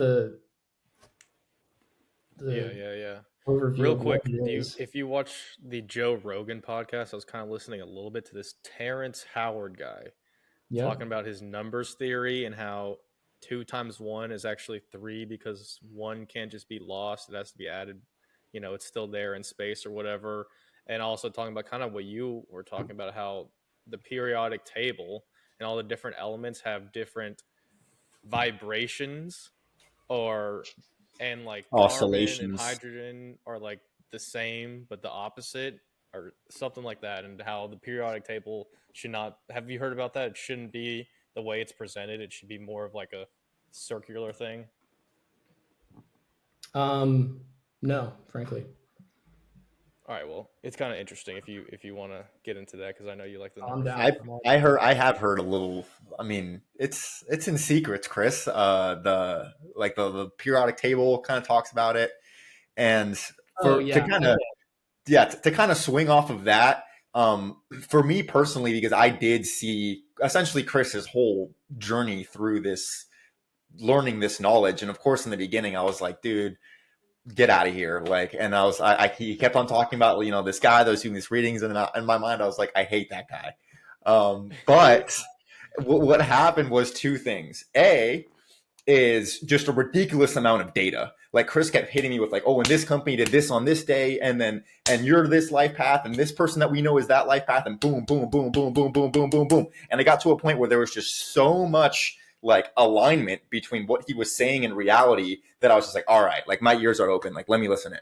And then what he mentioned when he kind of first got into this subject is that it's a lot of the frequencies and the patterns essentially behind these numbers are baked into nature.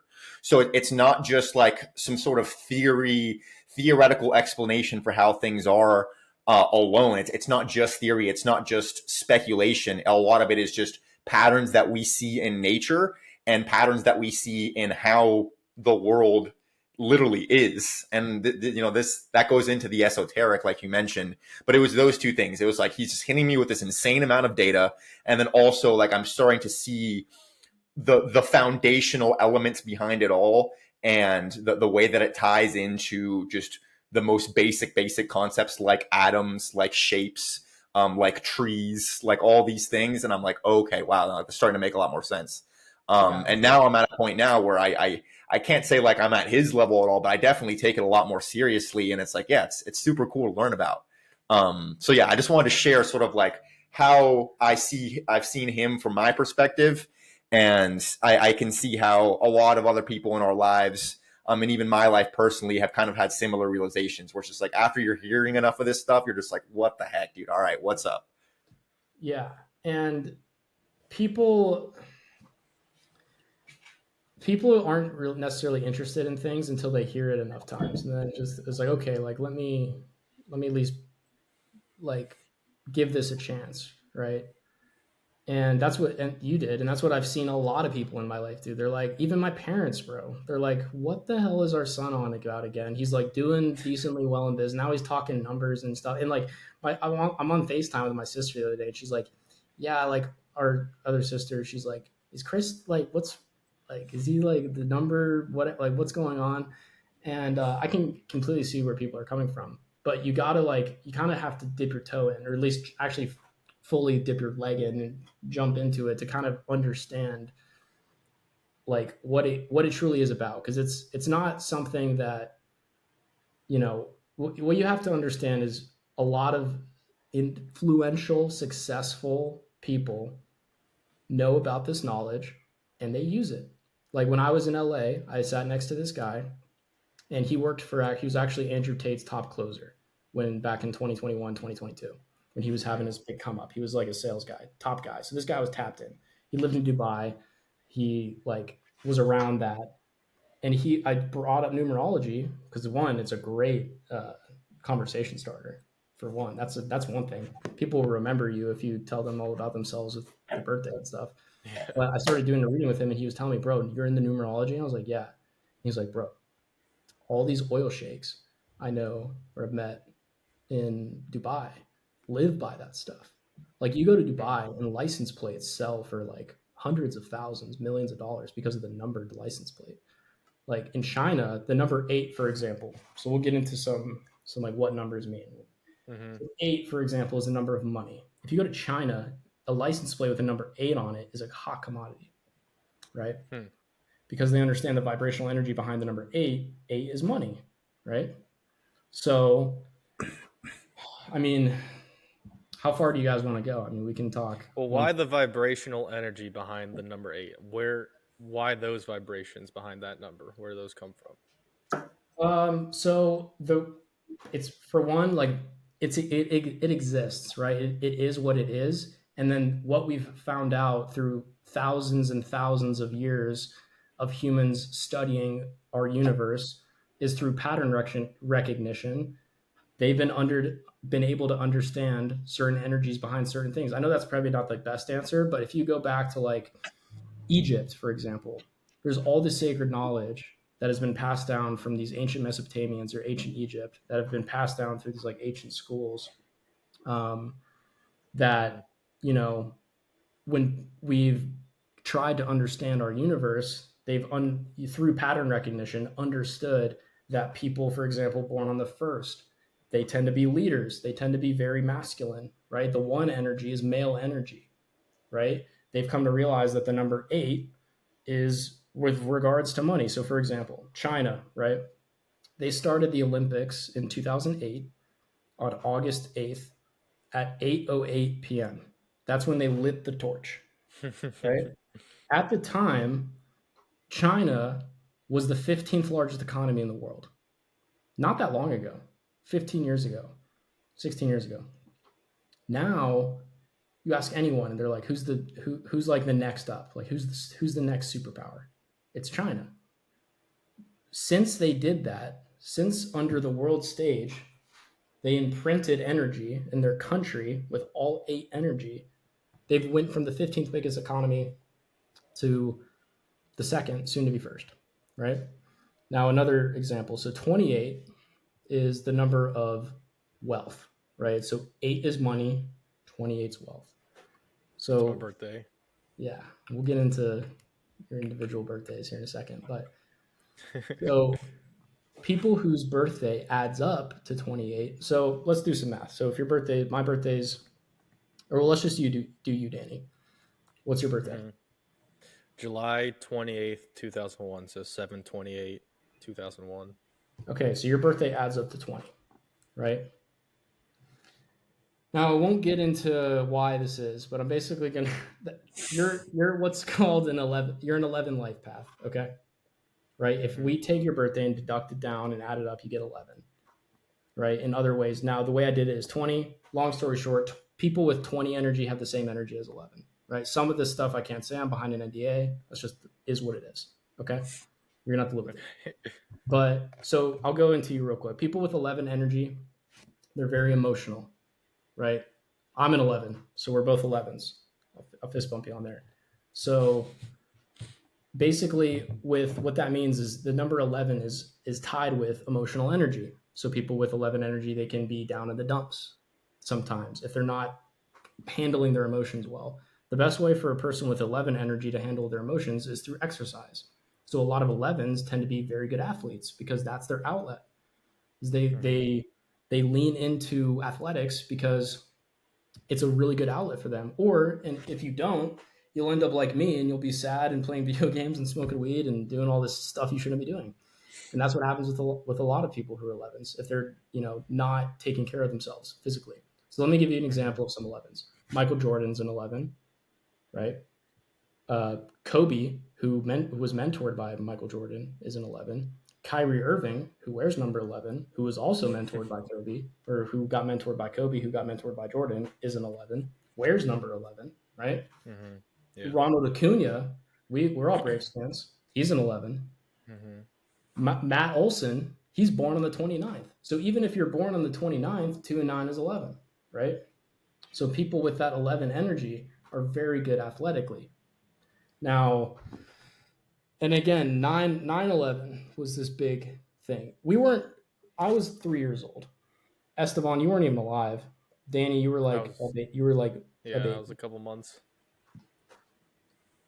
If you ask anyone that was alive before 9/11, who remembers it consciously, especially people who are in their 40s, 50s, we're adults or at least teenagers and lived a good, decent chunk of life pre 9/11. The emotional energy and the frequency of the planet was completely different, right? That day changed everything. We'll never experience that. I barely remember. I was too young, and you guys, same thing. But there's a ton of 11 energy, again, emotional energy behind that day. Obviously, it's September 11th, right? 9 plus 1 plus 1 is 11. The towers look like an 11. They each have 110 floors. The first plane that hit the tower was Flight 11. New York City has 11 letters. New York is the 11th state in the Union. Afghanistan, where the war we had after, has 11 letters as well. And then Shanksville, the town where Flight 93 crashed, also has 11 letters. And so does the Pentagon, right? So there's all this 11 energy. And George W. Bush has 11 letters, the president at the time. So there's all these this energy behind it where you're okay, at what point is it a coincidence? And that was another thing too, because I was always interested in 9/11 because my sister's birthday is September 11th. So when I heard that, I was okay, because I always kind of knew it was not what at least they told us on the news. I won't get too into the rabbit hole with it, but yeah, a lot of people can at least infer that it was maybe not everything we were told, and maybe a couple things were planned a certain way, so we could go to certain countries and get certain resources. I'll just leave it at that. But if they understood that 11 is emotional energy and they wanted to impact the world in an emotional way, by they, I mean the powers that be. I mean, this could be a whole nother freaking podcast, frankly. But literally, if they do it all with that 11 energy, then, and their goal is to change the emotional frequency of the planet, then they did their job. More effect. Yeah, so it's a lot, man. Going back to the number 28, because I like giving examples. Again, I gave the Kobe, the Michael Jordan example. 28 is the number of wealth. So if your birthday adds up to 28, the same way your birthday adds up to 20, some people's birthday adds up to 28. And those people tend to do very well with money. Or if you're born on the 28th, money just kind of, happens. When you need it, it's there. That's how people with the 28 energy are. Does that make sense to you, Danny? Yeah, that makes sense. So give me some examples. Dana White, UFC, born on the 28th, right? Big baller, big shot caller. Elon Musk, X, SpaceX, Tesla, he's born on the 28th. Bill Gates, he's born on the 28th. Steve Jobs, now he's not born on the 28th, but his birthday adds up to 28. And if you read his biography, he talks about, or whoever wrote it talks about how he went to Walter India. Isaacson. Yeah, he went to India and he studied ancient knowledge, right? He studied numerology in India because India loves this stuff. They live by this stuff. And what he came to realize is that, oh, my birthday adds up to 28. 28 means certain energies, like 28 is the number of wealth, right? How can I utilize this? Well, he incorporated Apple on a day that adds up to 28. And then he also founded Apple on a day that adds up to 28, which, if you do the math, the odds of that be happening by accident is like extremely stupidly high. Or like the chance is low, I mean. So you take that and you see the fact that Apple is the cash richest company in the world. Maybe Nvidia's up there now, but it's one of the, biggest companies ever. And let's think sports, for example. Do you guys know what the wealthiest franchise in all of the world sports is? Is it one of the soccer? No, it's actually an American team. I probably would know if you said It's an it. NFL team. Cowboys. The Cowboys. The Cowboys were founded on the 28th. They were started on the 28th.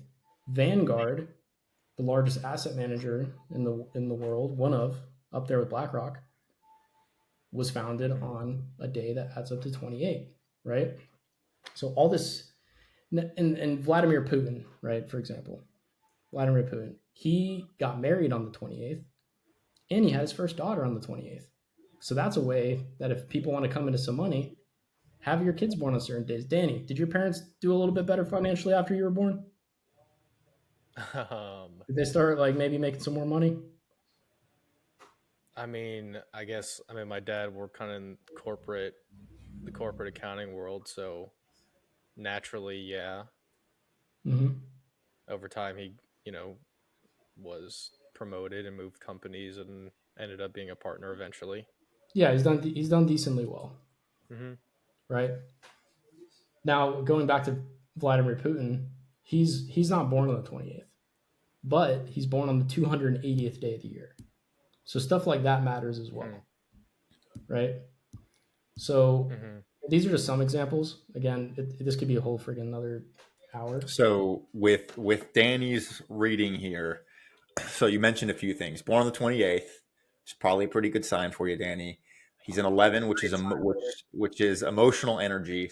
I can personally think of a few other traits of 11 that you might want to mention. But yeah, well, what else would you tell him based off of his birthday?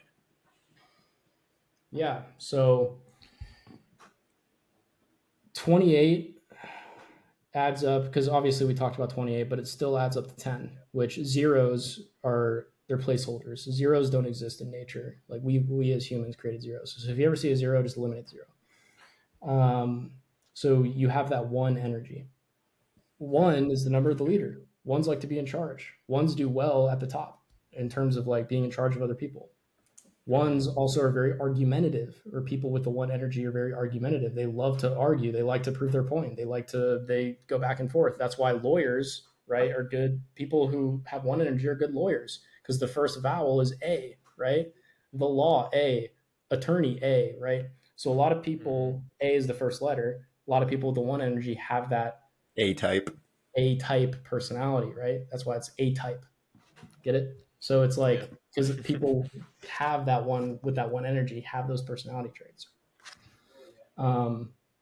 So with you being an 11 as well, you are an old soul. So what that basically means is, have you ever been told that before? Like you're an old soul?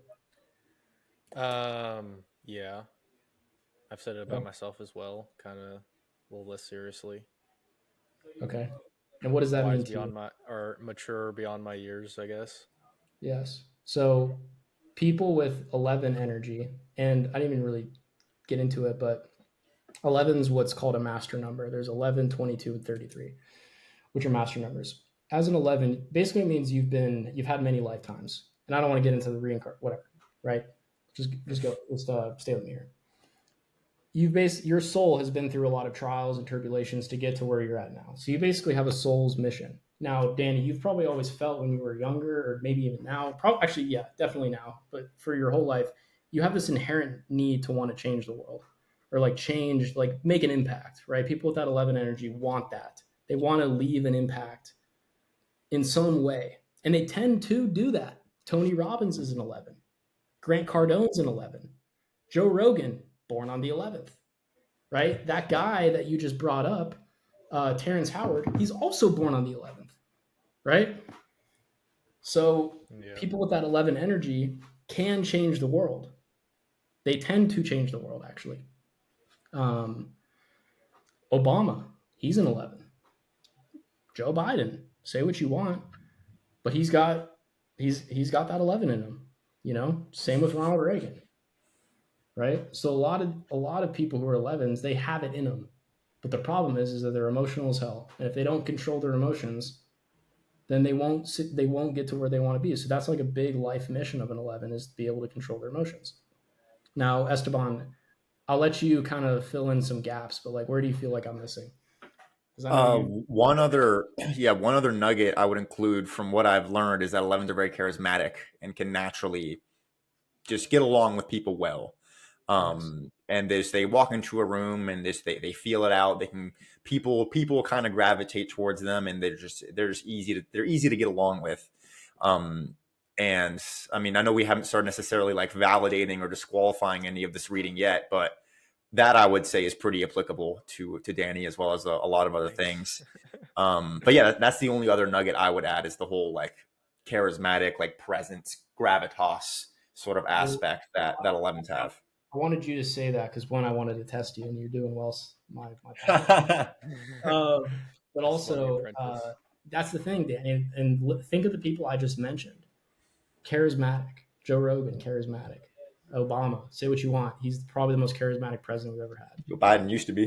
Joe Biden, before his brain started decaying, he was very like extremely charismatic, right?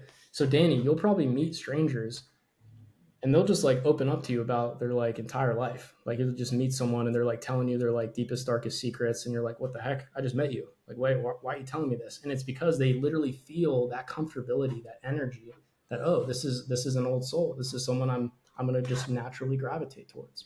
You probably haven't had trouble in your life making like you're good at first impressions. Basically, people are just naturally like, "Oh yeah, yeah, Danny, yeah, I like Danny." Yeah, And I'd that's say how that's a pretty lot of true. yeah. I'd So say also, I think I've been noticing this in relation to other people not having this ability is I observe and watch and listen very well, and then I can understand who people are by just watching and listening. mhm. Master number. Yeah. Yeah, it's that But some people intuition. don't get yeah, some people don't like have that ability. They're like clueless about what's going on around them as much and who the Yeah, people are around them. yeah. 11s are tapped in like that. Now a couple other things I'll go into this last year, since your last birthday. Would you say there's been more of a theme of like family association with the last year? God damn it. Where are you getting this from? Oh, brother, come on! I got a bag of tricks. I got a Where are bag you of getting that tricks, from? brother. I'm getting this from 7/28, 2001. But I mean, tell me I'm wrong. I mean, the last year has been a big family focus for you. Because not because I'm 22 now. No, just not because you're 22. Well, technically, in a way, because you're 22, but because that's where the vibrational energy of it's been the last year. And I'll explain why in a second. But like, what's and here I'll say that. So this past year the theme's been more family focused. You've probably been home a lot more, a little more responsibility you've been taking on in life, right? The Yeah. year before there was a lot of change, so like early 2023, late 2022, a lot of changes. You probably traveled a little bit. You probably were like, going through some changes in your life. And then let's say early 2022, 2021, you were kind of like getting like doing the hard work. Like you were doing what you needed to do, like more routine, like you're kind of developing that part of your life, maybe a little tougher of a year.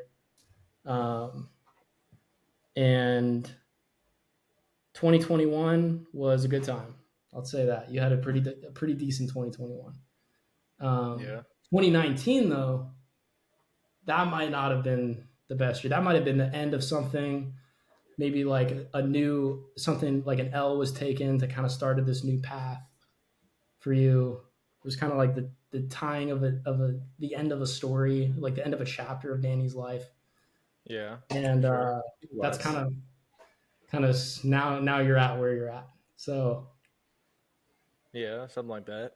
okay, so out of I everything, mean, do you want me to go through like kind of those periods tell and me, see? tell me. Well, let's start with this last year. Yeah, so yeah. This last year, I mean, just with having a long-term girlfriend, seeing her like family in Carrollton, which is a pretty tight-knit community. I Mm-hmm. used to be, I would always, I'm a city boy. I would never want to live in the country, never want to live in a small town. And I'm like, well, if you're with your whole family and everyone, all your cousins are there, then I'm like, well, that seems kind of appealing now, and raise your kids with their grandparents and cousins and stuff like that. So thinking about all that. So yeah, family oriented this last year. Year before was kind of, like you said, hectic. That's when I met my girlfriend, was um, 2020, what's 2023, 2022. Before that was just kind of like drinking a lot, fucking around, shit like that. The year before that, I was living in the frat house, so that was a lot of fun. Just kind of early college years. And then 20 the end of, so yeah, 2019, 2020, the end of high school, obviously with the whole COVID thing, that was kind of a chapter closing. I stopped gaming. I started kind of having a social life, knowing that understanding I didn't want to be a gamer anymore and actually live in the real world and trying to like figure out who I am. So Mm-hmm. I think that kind of coincides a lot there. Yeah. So let me explain how I got all that. So if you take your most recent birthday, right? So Mm-hmm. 7 plus 2 plus 8 plus 2 plus 2 plus 3, because 2023 was your last birthday you had, right? Mm-hmm. That adds up to 6, or adds up to 24. 2 and 4 is 6. 6 is the number of home and family. Home, first vowel O, 15th letter adds to 6, right? Family, first letter F, 6th letter. Family has 6 letters, right? So people are under 6 energy. Your family is going to be the theme, right? You're going to be around family more. Family's going to be more on your mind. You might experience a death in the family. That tends to happen and I've been doing these readings. And when people are in 6, like for example, my, I won't say who, but basically someone close to me is dealing with issues with their parents or their mom specifically. Mom's going through it. And she's in or he's in his 6th personal year. So family's just been crazy on his mind. And then also she's in her enemy year, which that goes into like the Chinese zodiac, which I won't get too into that right now. But we can. I probably have to go here soon, but it's a whole nother thing. But long story short, each year of your life is going to have certain vibrational energies behind it. So under a 6-year, family is going to be the theme. Under a 5-year, 5's the number of travel, 5's the number of change, 5's the number of sexuality, right? So under 5 energy, typically people are like having a lot of sex, or like that's why 2021, everyone was getting lit, having sex. I mean, anyone listening to this, think back, if you're an adult, obviously. If you're in college, if you're like, young adult, whatever. Because 5 is the number of sexuality. So under 5 energy, people are going to be hornier. People are going to, it's just sexually driven energy. It's also travel, it's change, right? So in a 5-year, that's going to happen. So basically think about it, each year of your life has a certain vibrational energy behind it. So next year, after your birthday, you're going to be in a 7-year. 7 is the number of intelligence. 7 is the number of knowledge. 7's also loner energy. So people with 7 energy or people under 7 energy, typically relationships tend to be a little bit rocky. Now I'm going to say this: you're obviously in a committed relationship, which is beautiful.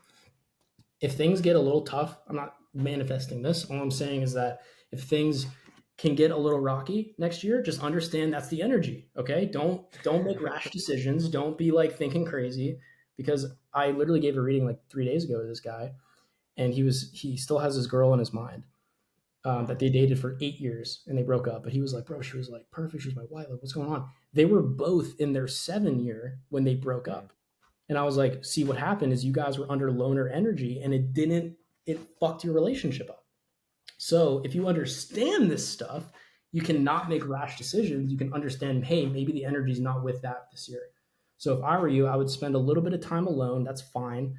Don't make any crazy rash decisions. If things are rocky, that might happen. But I would also learn a ton, spend a ton of time this next year learning, right? Because after that, you're going to be in an 8 year. And when you're in an 8 year, brother, especially because you're born 2001, the year of the snake, and 2025 is the year of the snake, 8 is the number of money. So you're going to make that. Oh boy. I'm telling you now, and we can talk in a year and a half. Maybe we can do another podcast. Yeah. And you're going to tell me, yeah, bro, I'm coming up. I'm making that money. Because you're going to be under 8 energy. The year that I made the most money I'd ever made in my life was in my 8 personal year. That was the year that like money became, I was like, oh shit. Like I like started seeing what like making really good money at a young age was like. So I would basically understanding that, spend this next year to learn. And then when you're 24, spend that time to earn, because that's where the energy is going to be. Spend as much. And I didn't know this stuff until after the fact. I would have went way harder. I would have made way more plays. I mean, I still did well, but I'm just like, knowing this stuff now, I would have, obviously gone a little bit harder. But Interesting. yeah, so that's one way to apply it. Yeah, I mean, I can see that kind of happening inevitably as my career is starting this year, and that's going to be the whole beginning year. I got to pass the CPA, which is a lot of learning, and then just understanding how the business works and stuff like that. And then after a year, you're becoming a CPA, or you're becoming an accountant. I mean, yeah, for now, yeah.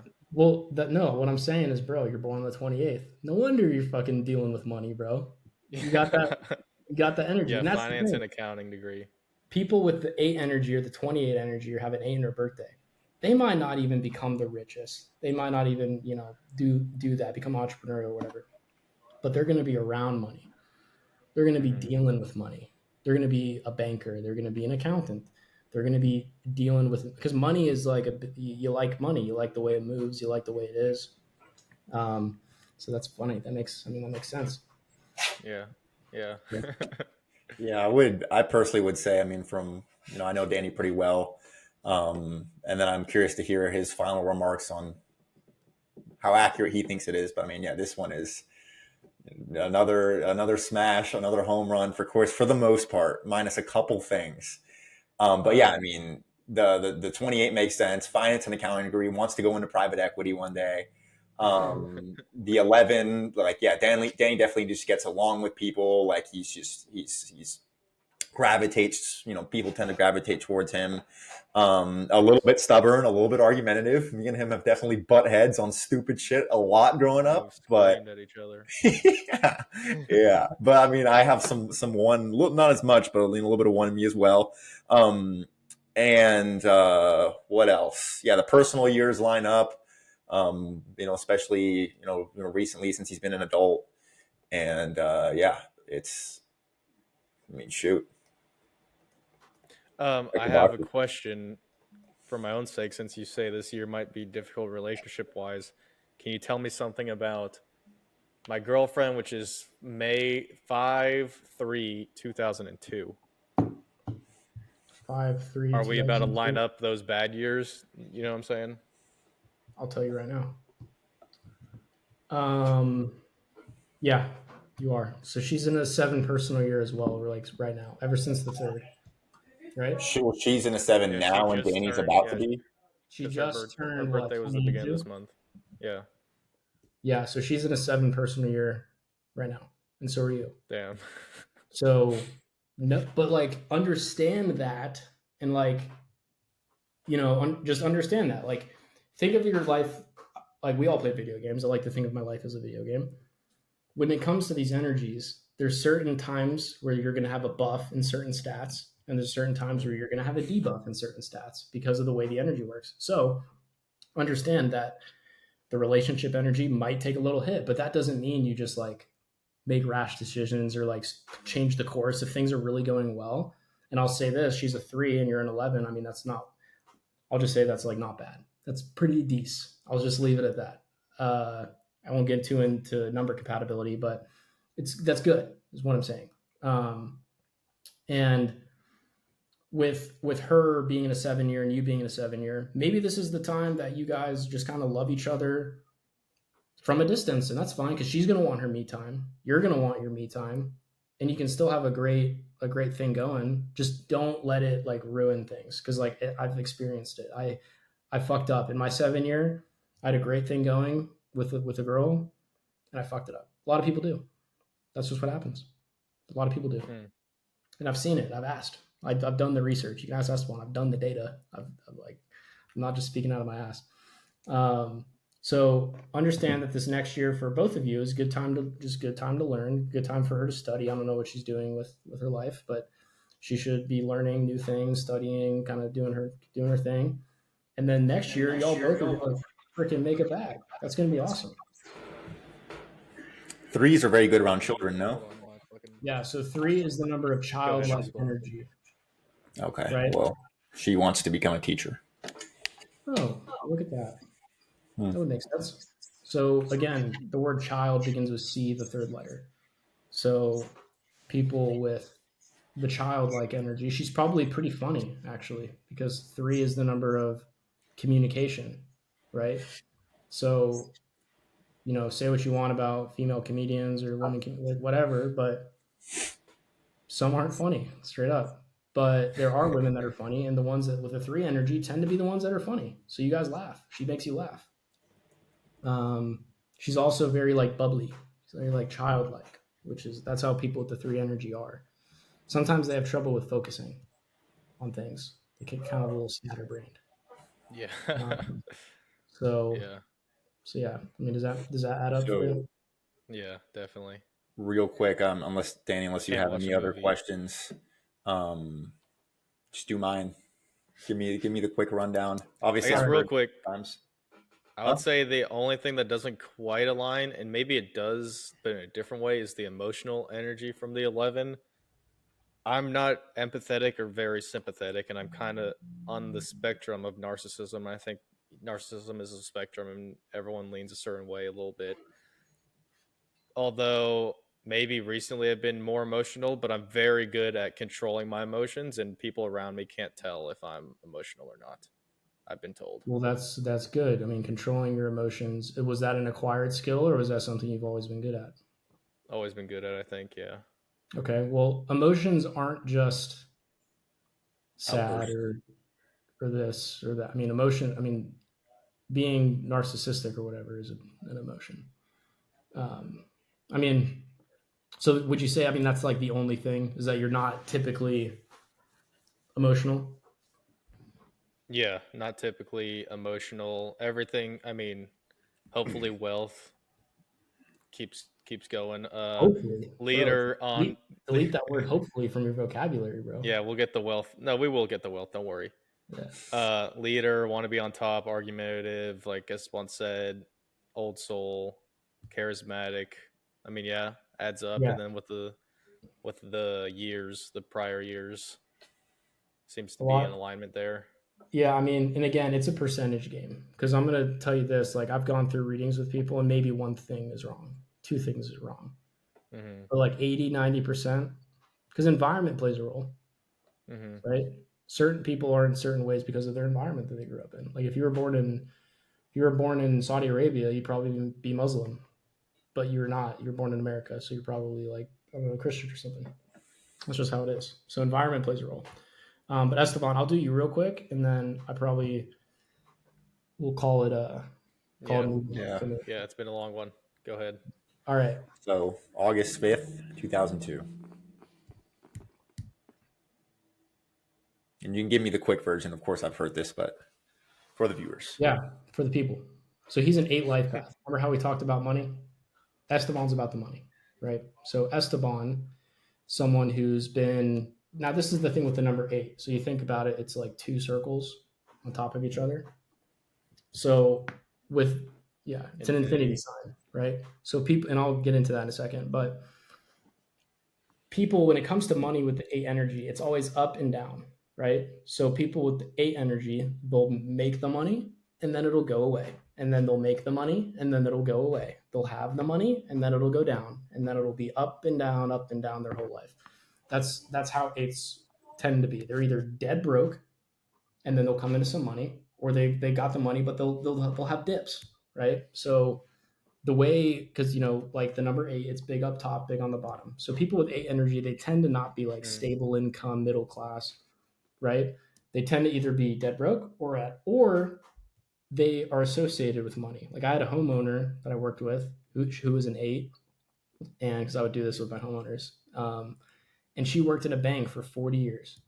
She was just around money her whole life. She was probably definitely on the lower end of the economic spectrum, but she was around money her entire life. She worked at a bank for 40 years. So people with the 8 energy, they're going to be interested in money, about money. That's how it's going to be. Now, 8 is also the number of karma, right?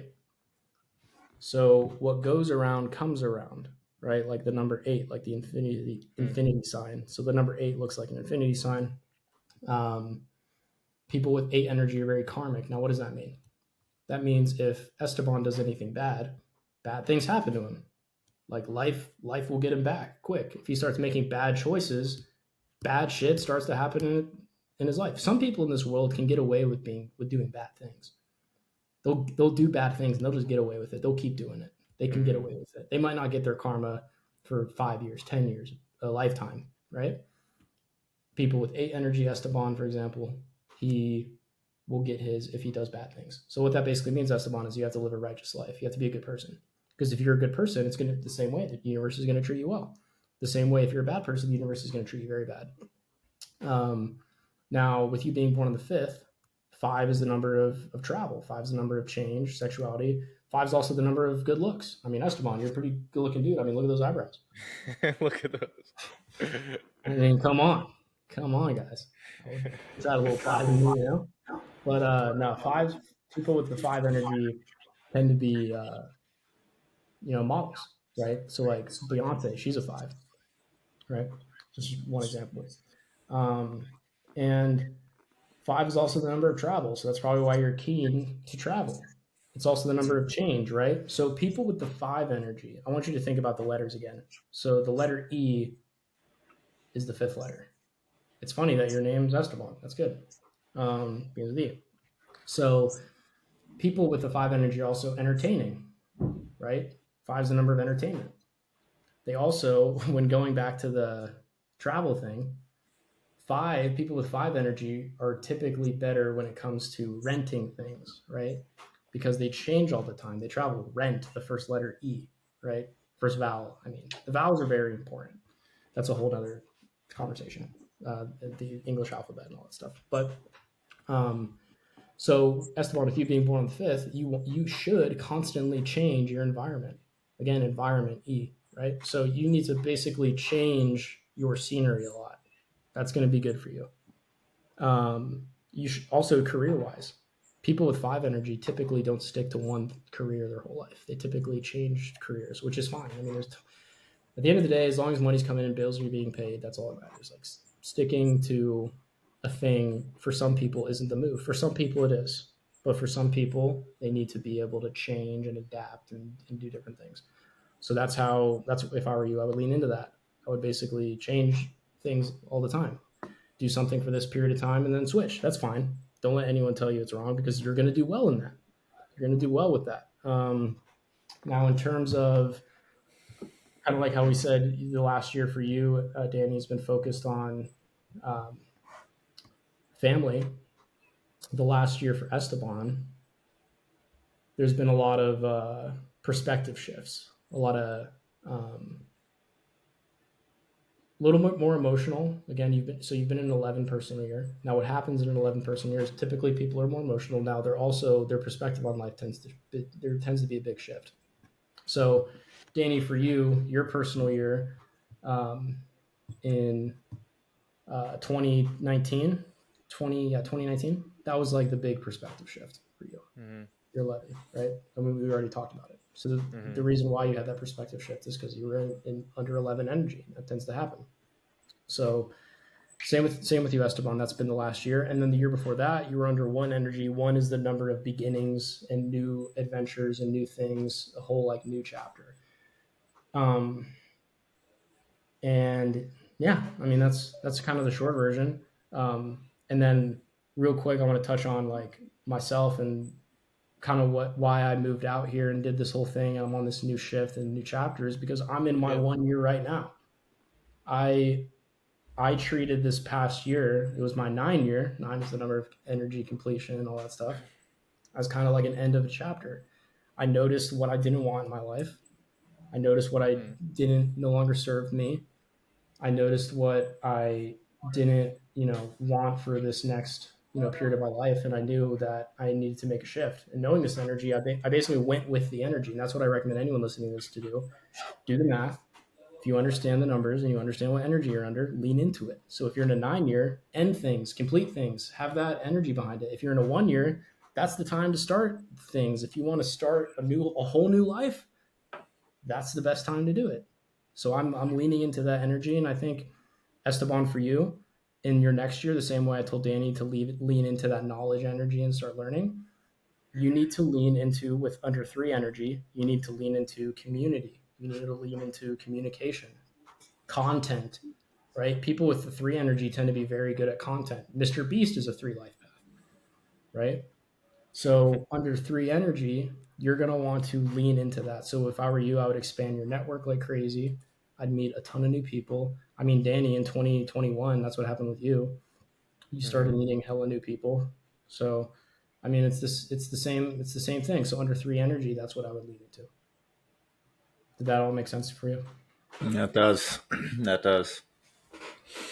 Yeah. And yeah, I mean, I'd say I'm pretty entrepreneurially focused. I think about money a lot, and I have had some big ups and some downs. Yeah, I want to travel. Like to be on the move. Yeah. I change. I mean, yeah, I change a lot. I mean, ever since I became an adult, really, because before then I didn't really have a choice. Yeah.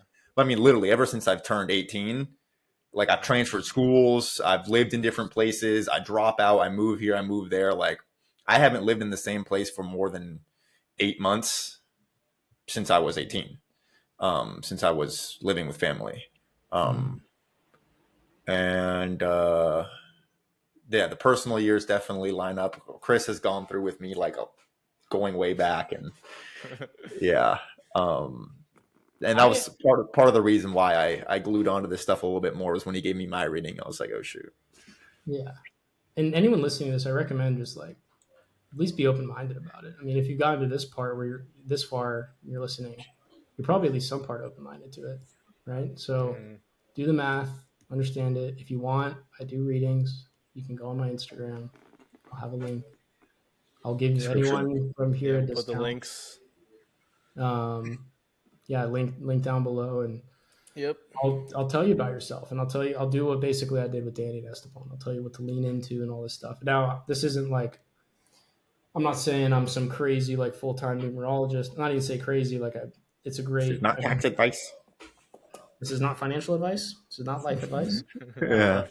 And this is everything. Everything I've said, this pod, and I appreciate you guys having me on. Just take it with a grain of salt. Do your own research. Like, anytime you listen to anyone, and I think this is something that I've learned over the years of just taking in information and knowledge and learning things, is always be skeptical of things, but then do your own research and do your homework and come to your own conclusions about everything. And you'll end up way more intelligent, way more, you won't get influenced by things maybe you shouldn't get influenced by just because you fall, for certain things. And you'll just ultimately become a more well-rounded person. So anything that we've said, anything that I've said, just do your research and come to your own conclusions and live your own life. Be you. Right? Yep. Well, thanks, Chris. Thanks for coming on. I definitely enjoyed this podcast. That was interesting to see, dive deep into who we are and hear your story. A lot of advice and relatability there. So thanks for coming on. I know you're busy. Enjoy Spain. Appreciate it, boys. Yeah, thank you. This one's gonna feed us with a lot of clips. Yeah. We're gonna be going back to this well for a bit. Yeah. Oh, boys, send me the clips For sure. I'll be happy to get the word out too. I'll send people. So, people I know will definitely want to hear, be like, oh, you're on a pod, yeah. I'll be like, yeah, but my boy has to. Yeah. Well, thanks, Chris. It's been real. Everyone else, thanks for listening. Come on the podcast, guys. We're still on the hunt for our first random listener who comes on. Through a DM, email, comment, let us know. We'd love to just get to know someone, fresh on a podcast, and tune in. Keep launching into the stratosphere, and don't look back. Yep, Launch Party Never Podcast. look back, baby. Go on. All right, see you guys.